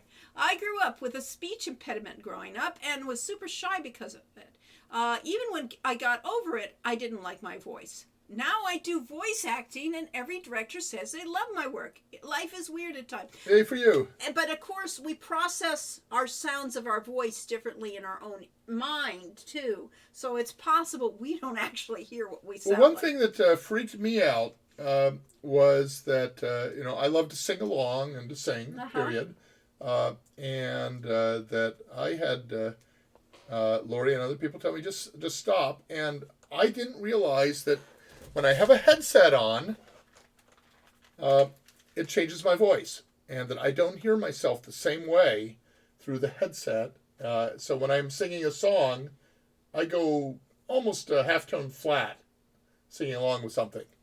And I can sing it, I may be able to sing it fine straight out, but I put on that headset and it sounds horrid. And Lori and I discovered early on that when we first started singing together that our voices were awful together. Let's see. I blamed that on her accordion. PC Games had that PC graphics arms race to pump out the best 3D had to offer for like 3 days before another company released new tech. Yeah, really. It resulted in StarCraft and Half-Life topping charts until 2004. Well, it also was because StarCraft and Half-Life were super well designed games. And so and StarCraft had the advantage it was really all about the modding. And that hadn't been any other game you could do that with. Having that mod editor included with the game for free. That just gave it life. I mean, and kept it going. Yeah, my son played the Brood War mod to StarCraft 2, I guess it was, endlessly for a year. Yeah, Did because nothing it was else. infinitely replayable. And so other games that were coming out then couldn't compete. And that was the same way. That's part of why Sierra was Sierra and was the name in adventure games throughout the mid 80s through the 90s. Is that Sierra was in a constant race against technology, and King's Quest was the flagship of that. So every King's Quest had to have the newest, latest, greatest tech, and that was why Ken came up with the idea of integrating with the Roland MT32 and the LAPC1 and getting a sound card that I guess was the Adlib, was the cheaper version. That hardly any gamer could afford those, but they figured if you were spending $5,000 for a computer like you used to do back in those days, you could certainly afford to spend $500 for an amazing sound device and get wonderful music coming out of your game. And they were the first to go to the 16 color EGA graphics and the 32-bit VGA, and then to the 32-bit graphics to go to the CD-ROM and have full animation, and not the first to go to 3D, but first in adventure games, and at every stage of the way they were always pushing the technological envelope at the same time as they were pushing the developers to get games out in less than a year. Yeah. It wasn't easy. It was always a fight. I bet Tim Curry could have done a good job with Dimitri in Quest for Glory 4. How about Tim Curry being the narrator? How would that change the tone of the entirely different game? It would have felt just very, very different. The whole tone would have gone a little more over the top, a little less less straight. Somber. Yeah. Somber, yeah.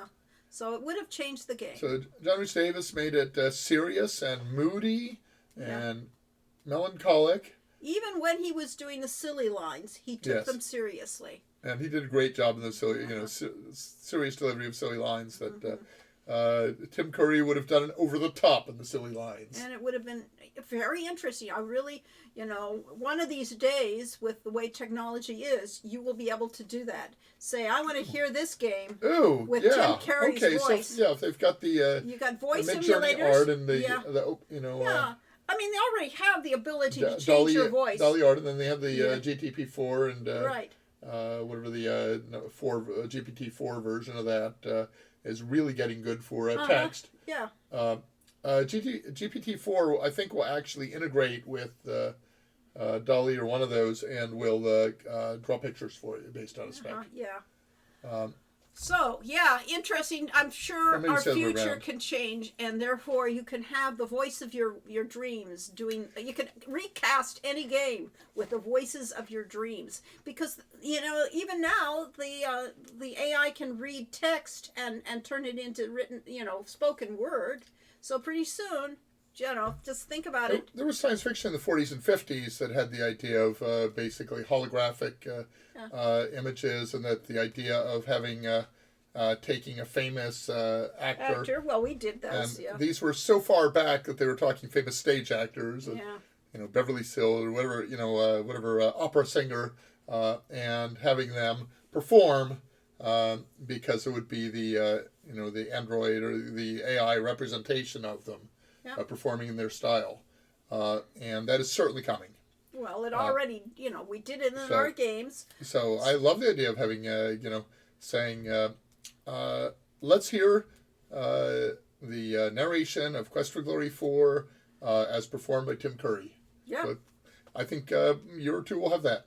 Yeah, it's coming. Cool. Let's see. And yes, Brainiac says the vibrations from your own skull usually distort our perception of our own voice. Yeah, it has to do with the headset thing. Oh, yeah, that's the headset, but also the way we process sound. Yes. And the way we sound to ourselves is how we yes, sound to others. Yeah. Yes, all that push for tech, all of that incompatibility, and really all we wanted was a well-designed game. Well, that's that. There's that. And the well-designed games were the ones that stood up to it. Yes. Okay, so from the game designer's viewpoint, as opposed to general game developer, but game designer's viewpoint, the holy grail is to be able to think up a game and basically write the game and have it be a game. And the reality is that everything you do is filtered through your team of artists and programmers and the limitations of technology, and what you end up with is something similar to what you thought of originally. And every once in a while, we play it and say, you know what? That's better than my idea was. Well, generally it winds up being. I mean, the best games are those that have the synergy of the team.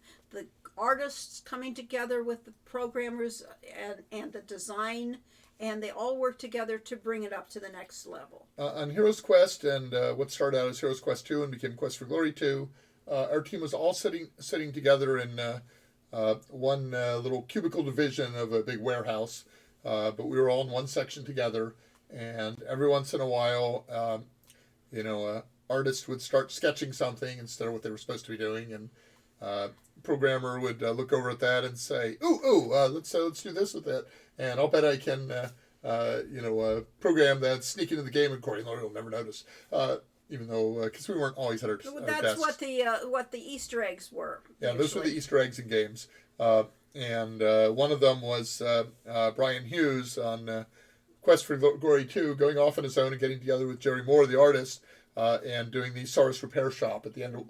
We had one alleyway that had nothing at the end of it. He said, "There's ought to be something there," cars break down all the time. You need repair shops. Some of these Sauruses do too, especially with the way we ride them out with monsters and stuff. Yeah. So he put in the Saurus repair shop, and it was hilarious, and we loved it.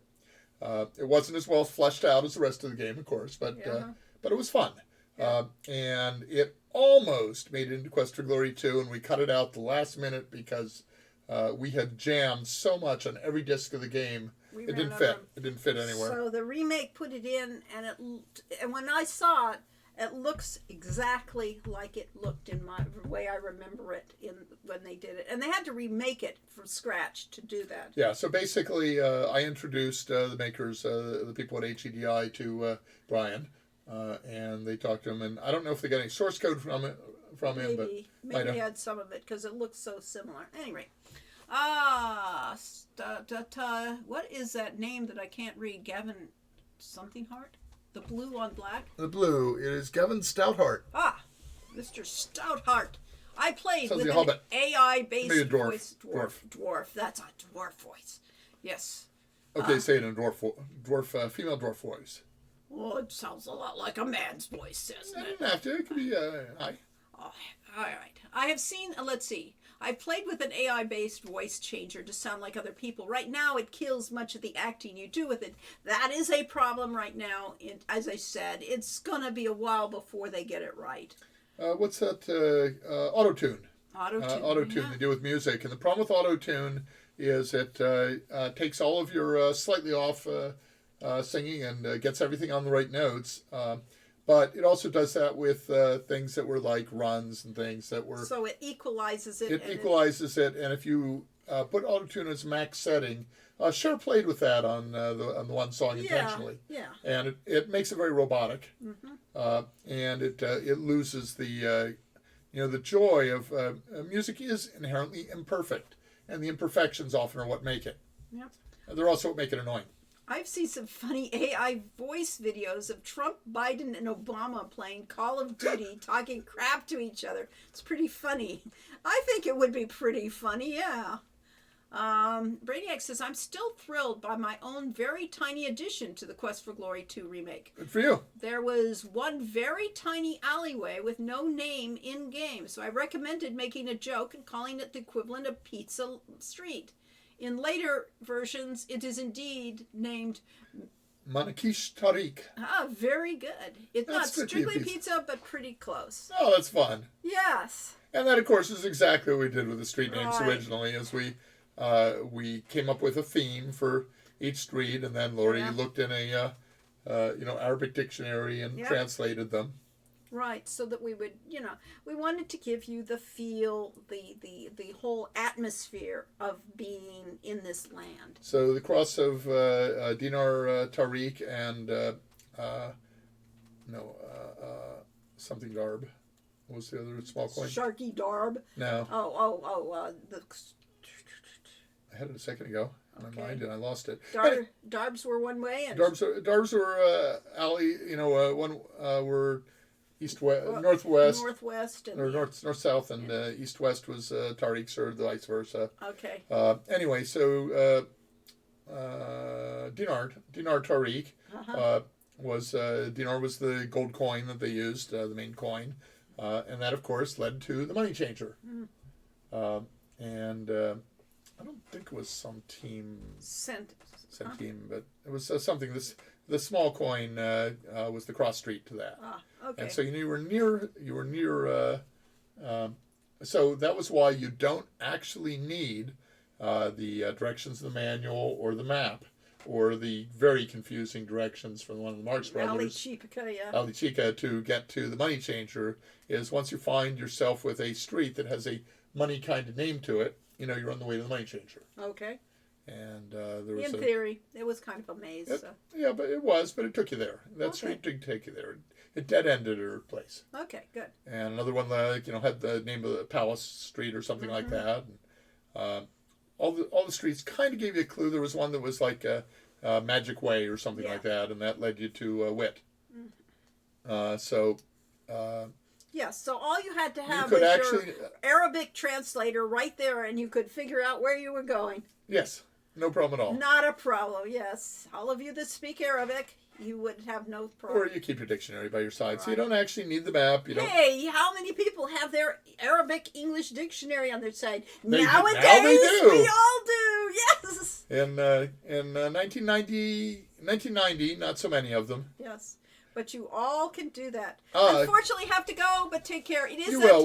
time. We're about time It's to wind time down. to do It's that. 4:15. We Yep. wind down sometime between 4:00 and 4:30 here. So we can wind down.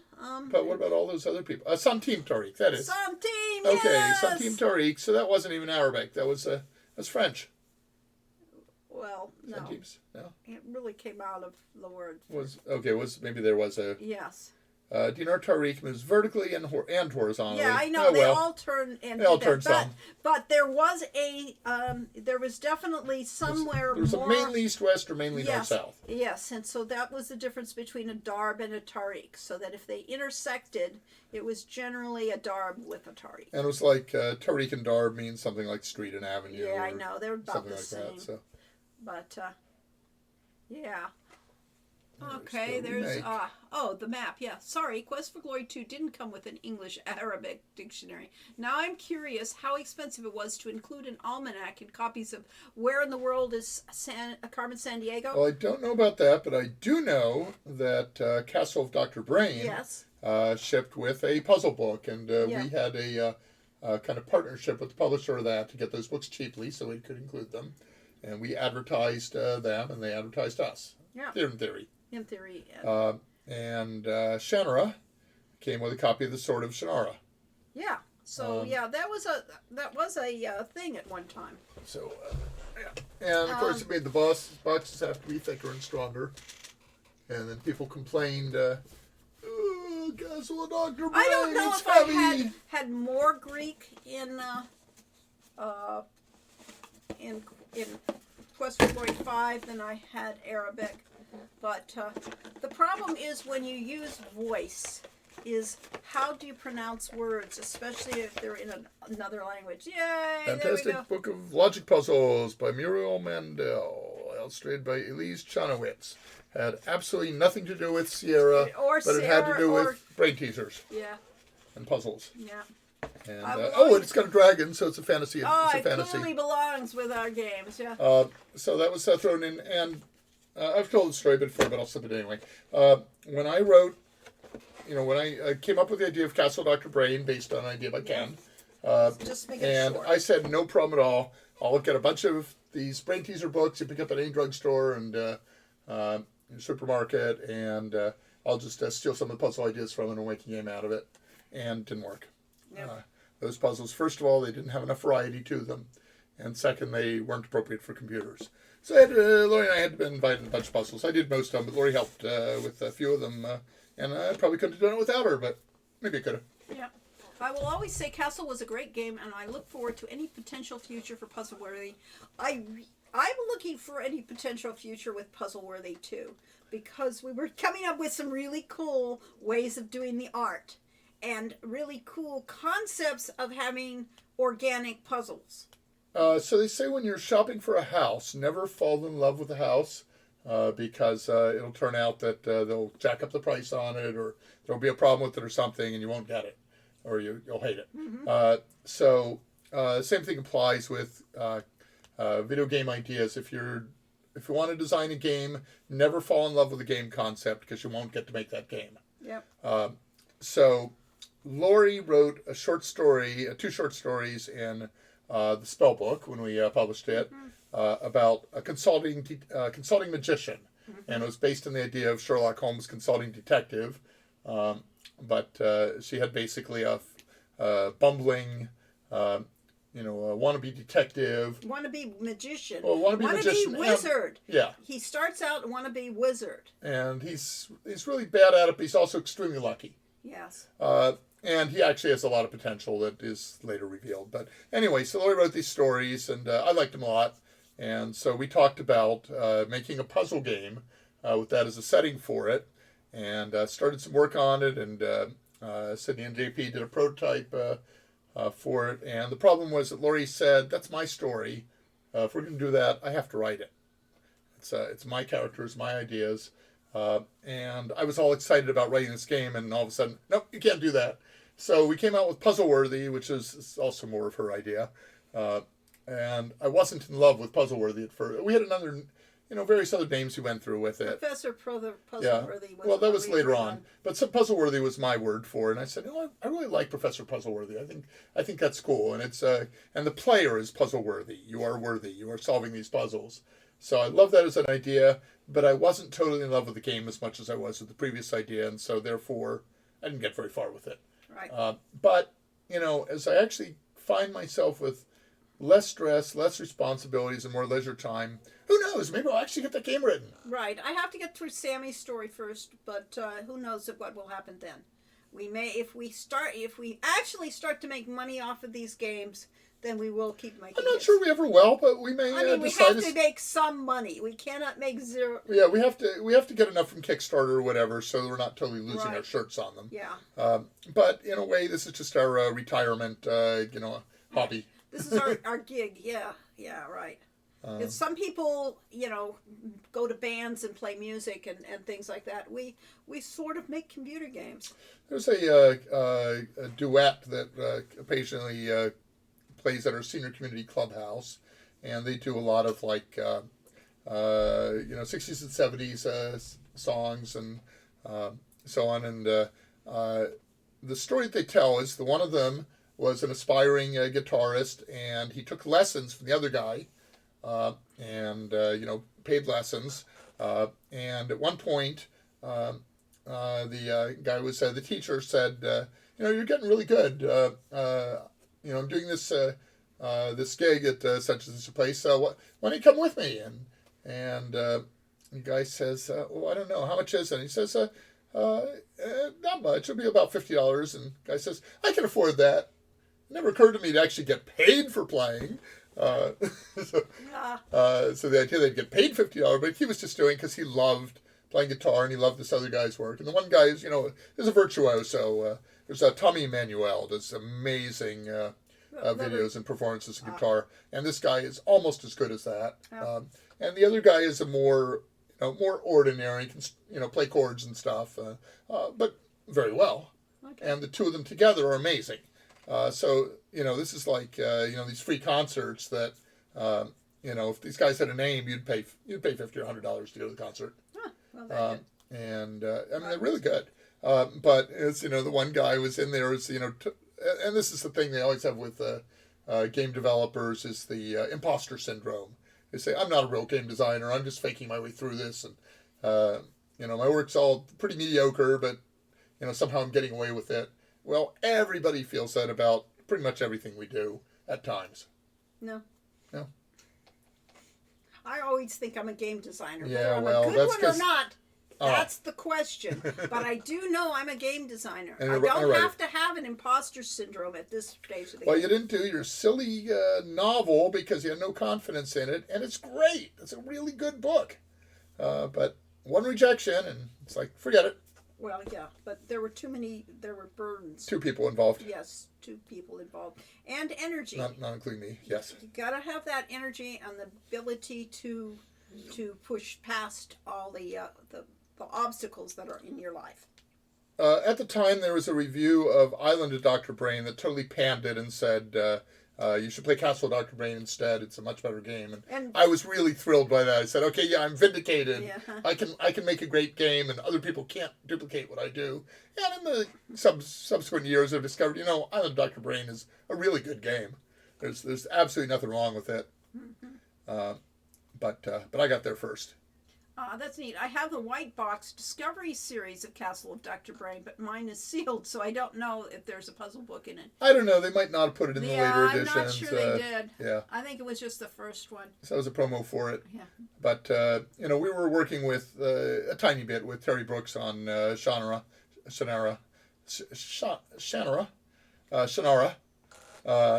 like to call it Shannara, but he calls it Shannara.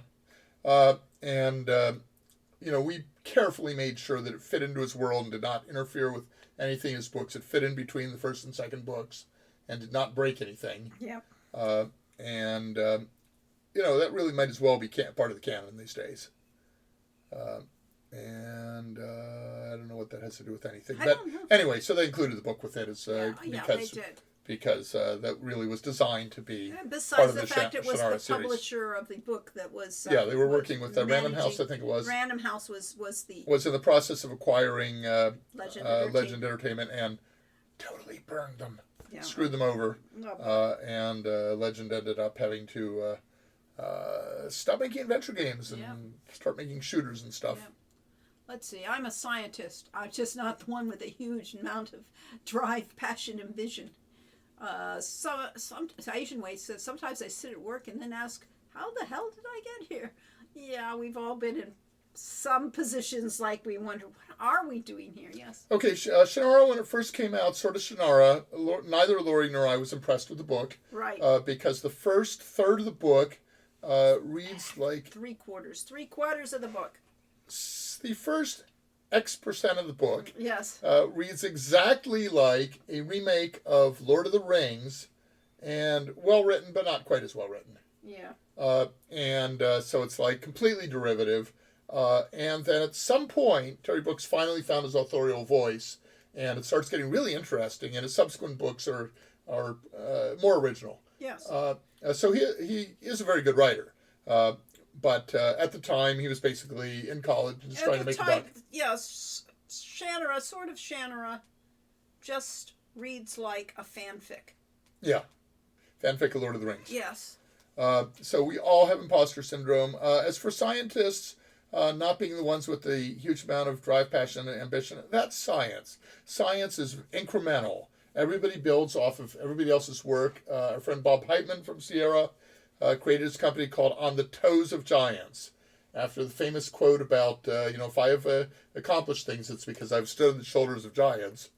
And Bob said, my stuff isn't even that much of a step up. I'm just on the toe of the giant. He's stepping on the toes. I'm yes. stepping on the toes of giants. Yes. And doing a tiny little upgrade from that. But that's really what science is. Science is making those little small steps that all add up into amazing stuff. Yeah, but and you have to look back at it over centuries to see how amazing it was. And everything is a team. Even science is a team, and you need everybody to do their job as well as they can to get these things accomplished. So the last 50, 60, 70 years, people have been working on artificial intelligence. And it's just, it was the really hot topic about 70 years ago, or maybe as recently as 50 years ago. And then everybody dropped it like hot. Which one?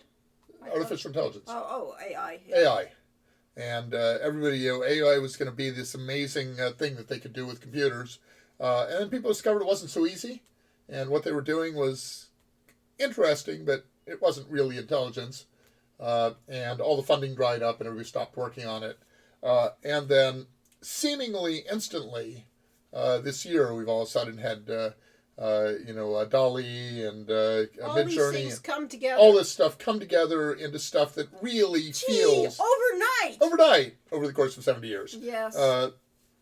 Because some people were not dissuaded by the fact they had no funding. Yeah. They said, this is really interesting stuff. This is research potential. that I believe in. And they could, yes. And they So, kept yeah. going. And Yes. it added up to, all of a sudden, they put in the massively large, massive data is what made those things work today. And they just didn't have that 20 years ago. Yep. But they could go out and basically crawl the entire web and pull every piece of information from there and include it in the database and then have a neural network or whatever from there. Right. Right now, we are living in miraculous times. I mean, when you can go on the internet and basically watch any movie, practically any movie you wanted to watch, or find out any piece of information you ever wanted to know. A lot of it misinformation, but that's the whole point. You really do need to have critical thinking to see which one's what and what's right and what's wrong. And for a creator, that's amazing freedom because you have so much power and knowledge. And for a creator, it's a major disaster because there are 100 million or other people doing the same thing. Whereas before there were only a few thousand people that could make games, and now there are tens or hundreds of millions of people who can make games. Yes. And that means that any one game is really hard to get any leverage. Spidey says, I found your approach on scientists with Quest for Glory 5 that they are egotistical assholes, yes, but I know you're pro-science, but interesting approach how scientists can be too proud at times to a point of having nefarious ways, like attempting to drug the hero.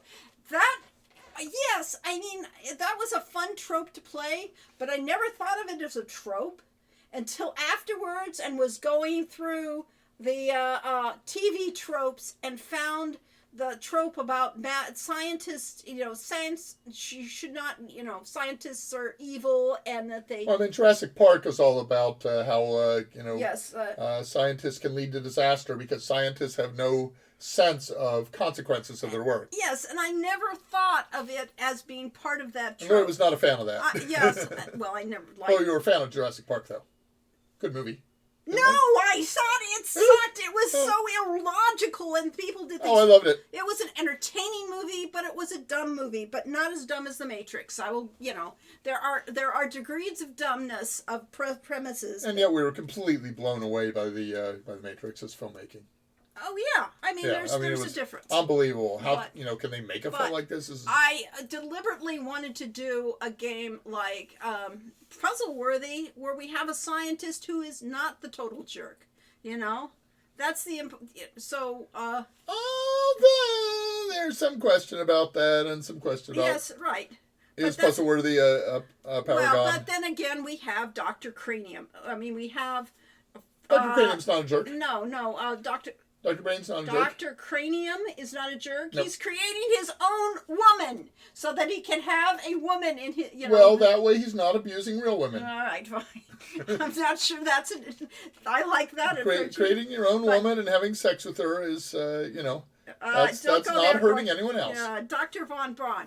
Dr. Von Braun in our game is not an ethical scientist, but he is a scientist, and he's not pursuing the destruction of the world, and he isn't mad. He's just a little bizarre. Asian Weast called it. He said the first 10 minutes of Half-Life, scientists are fully aware of the consequences, but the administrator says, get it done.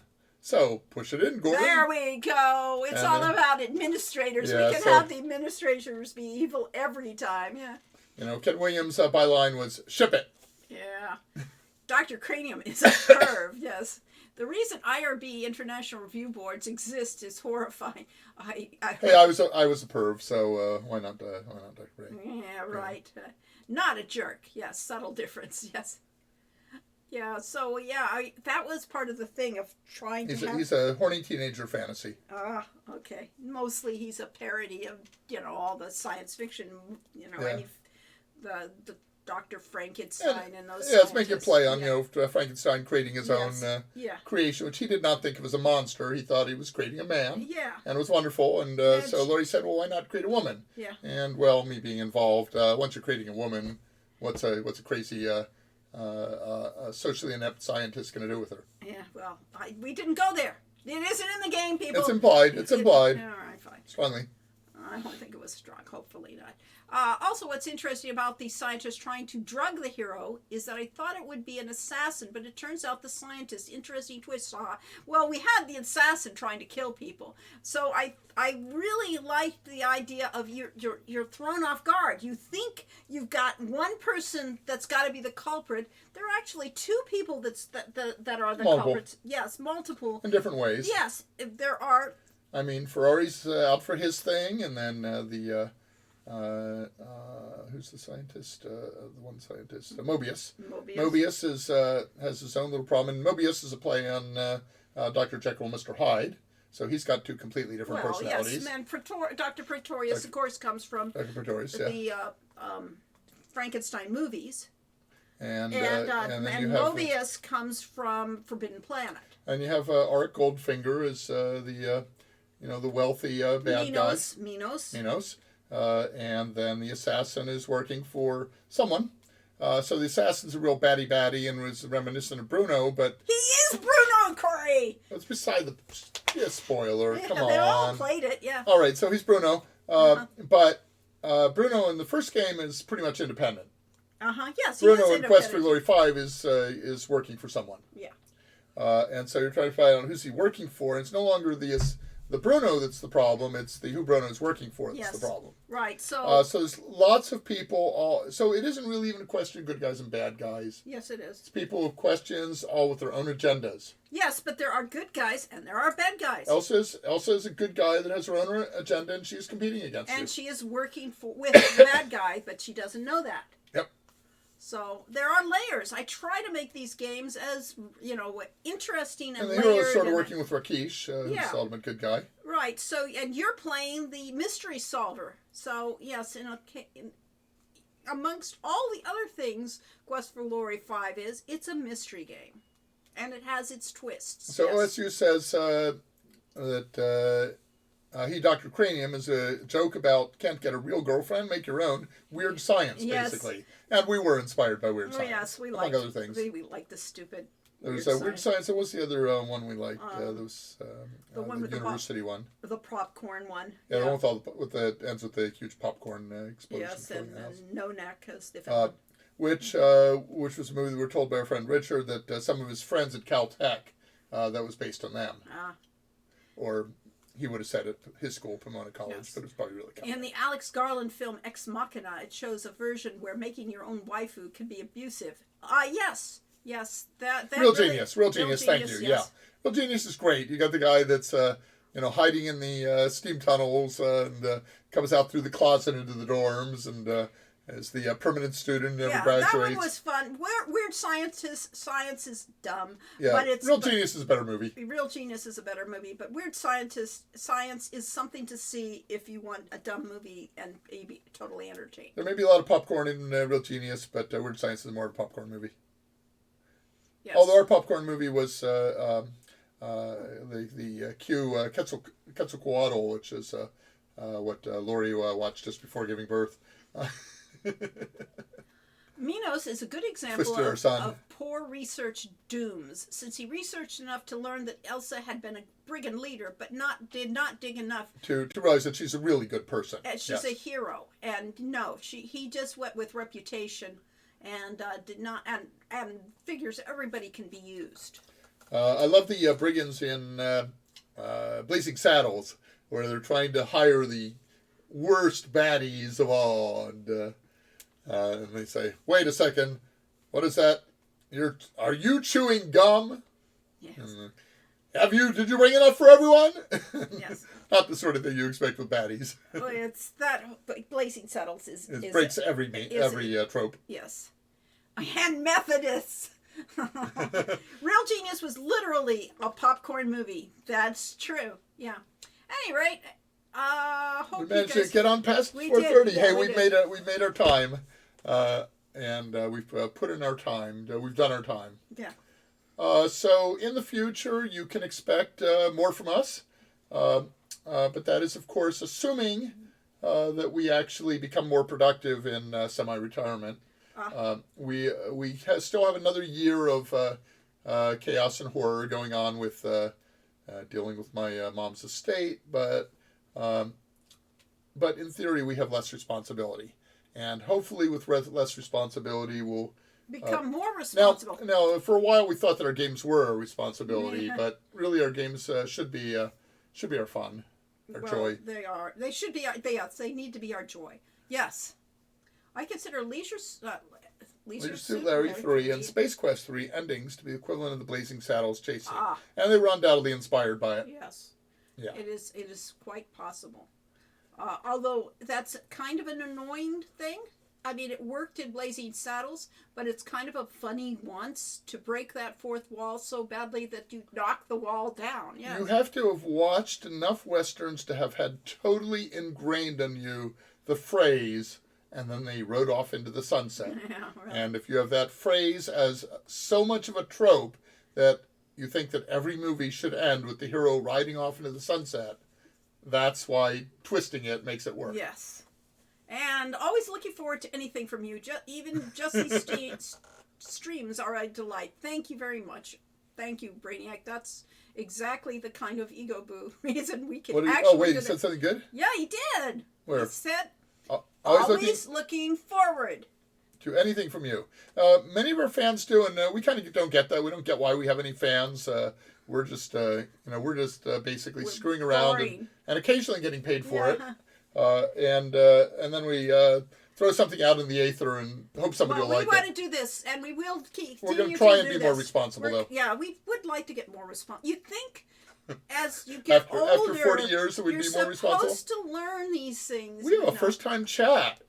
Yes, a large promotion. tooth brew. Yeah, but it's toothbrush. It's a and first they time need to and be- last time chat. First time spam Yeah. bot. I think it's like /ban Uh-huh.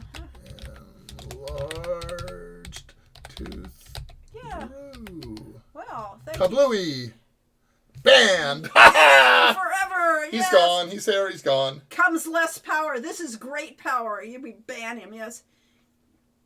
How does he do such great stunts with such little feet? What was that? I remember that line, but I can't think of it. Was that from Blazing Saddles? I don't recognize it. Yeah. Such little feet. Quest for Glory series was one of the straight up key games series in my childhood. Yeah, see, what we don't Fan for imagine is that we never grew up, and so we were still kids. Oh, Hedley Lamar. Okay, fine, thank you. And named after Hedy Lamarr, yeah. Yeah. So, yeah, we never quite figured out that, we were 30, in our 30s when we wrote Quest for Glory, and that was pretty old by the standards of the game Yes. industry. And the idea that there were people growing up on the games.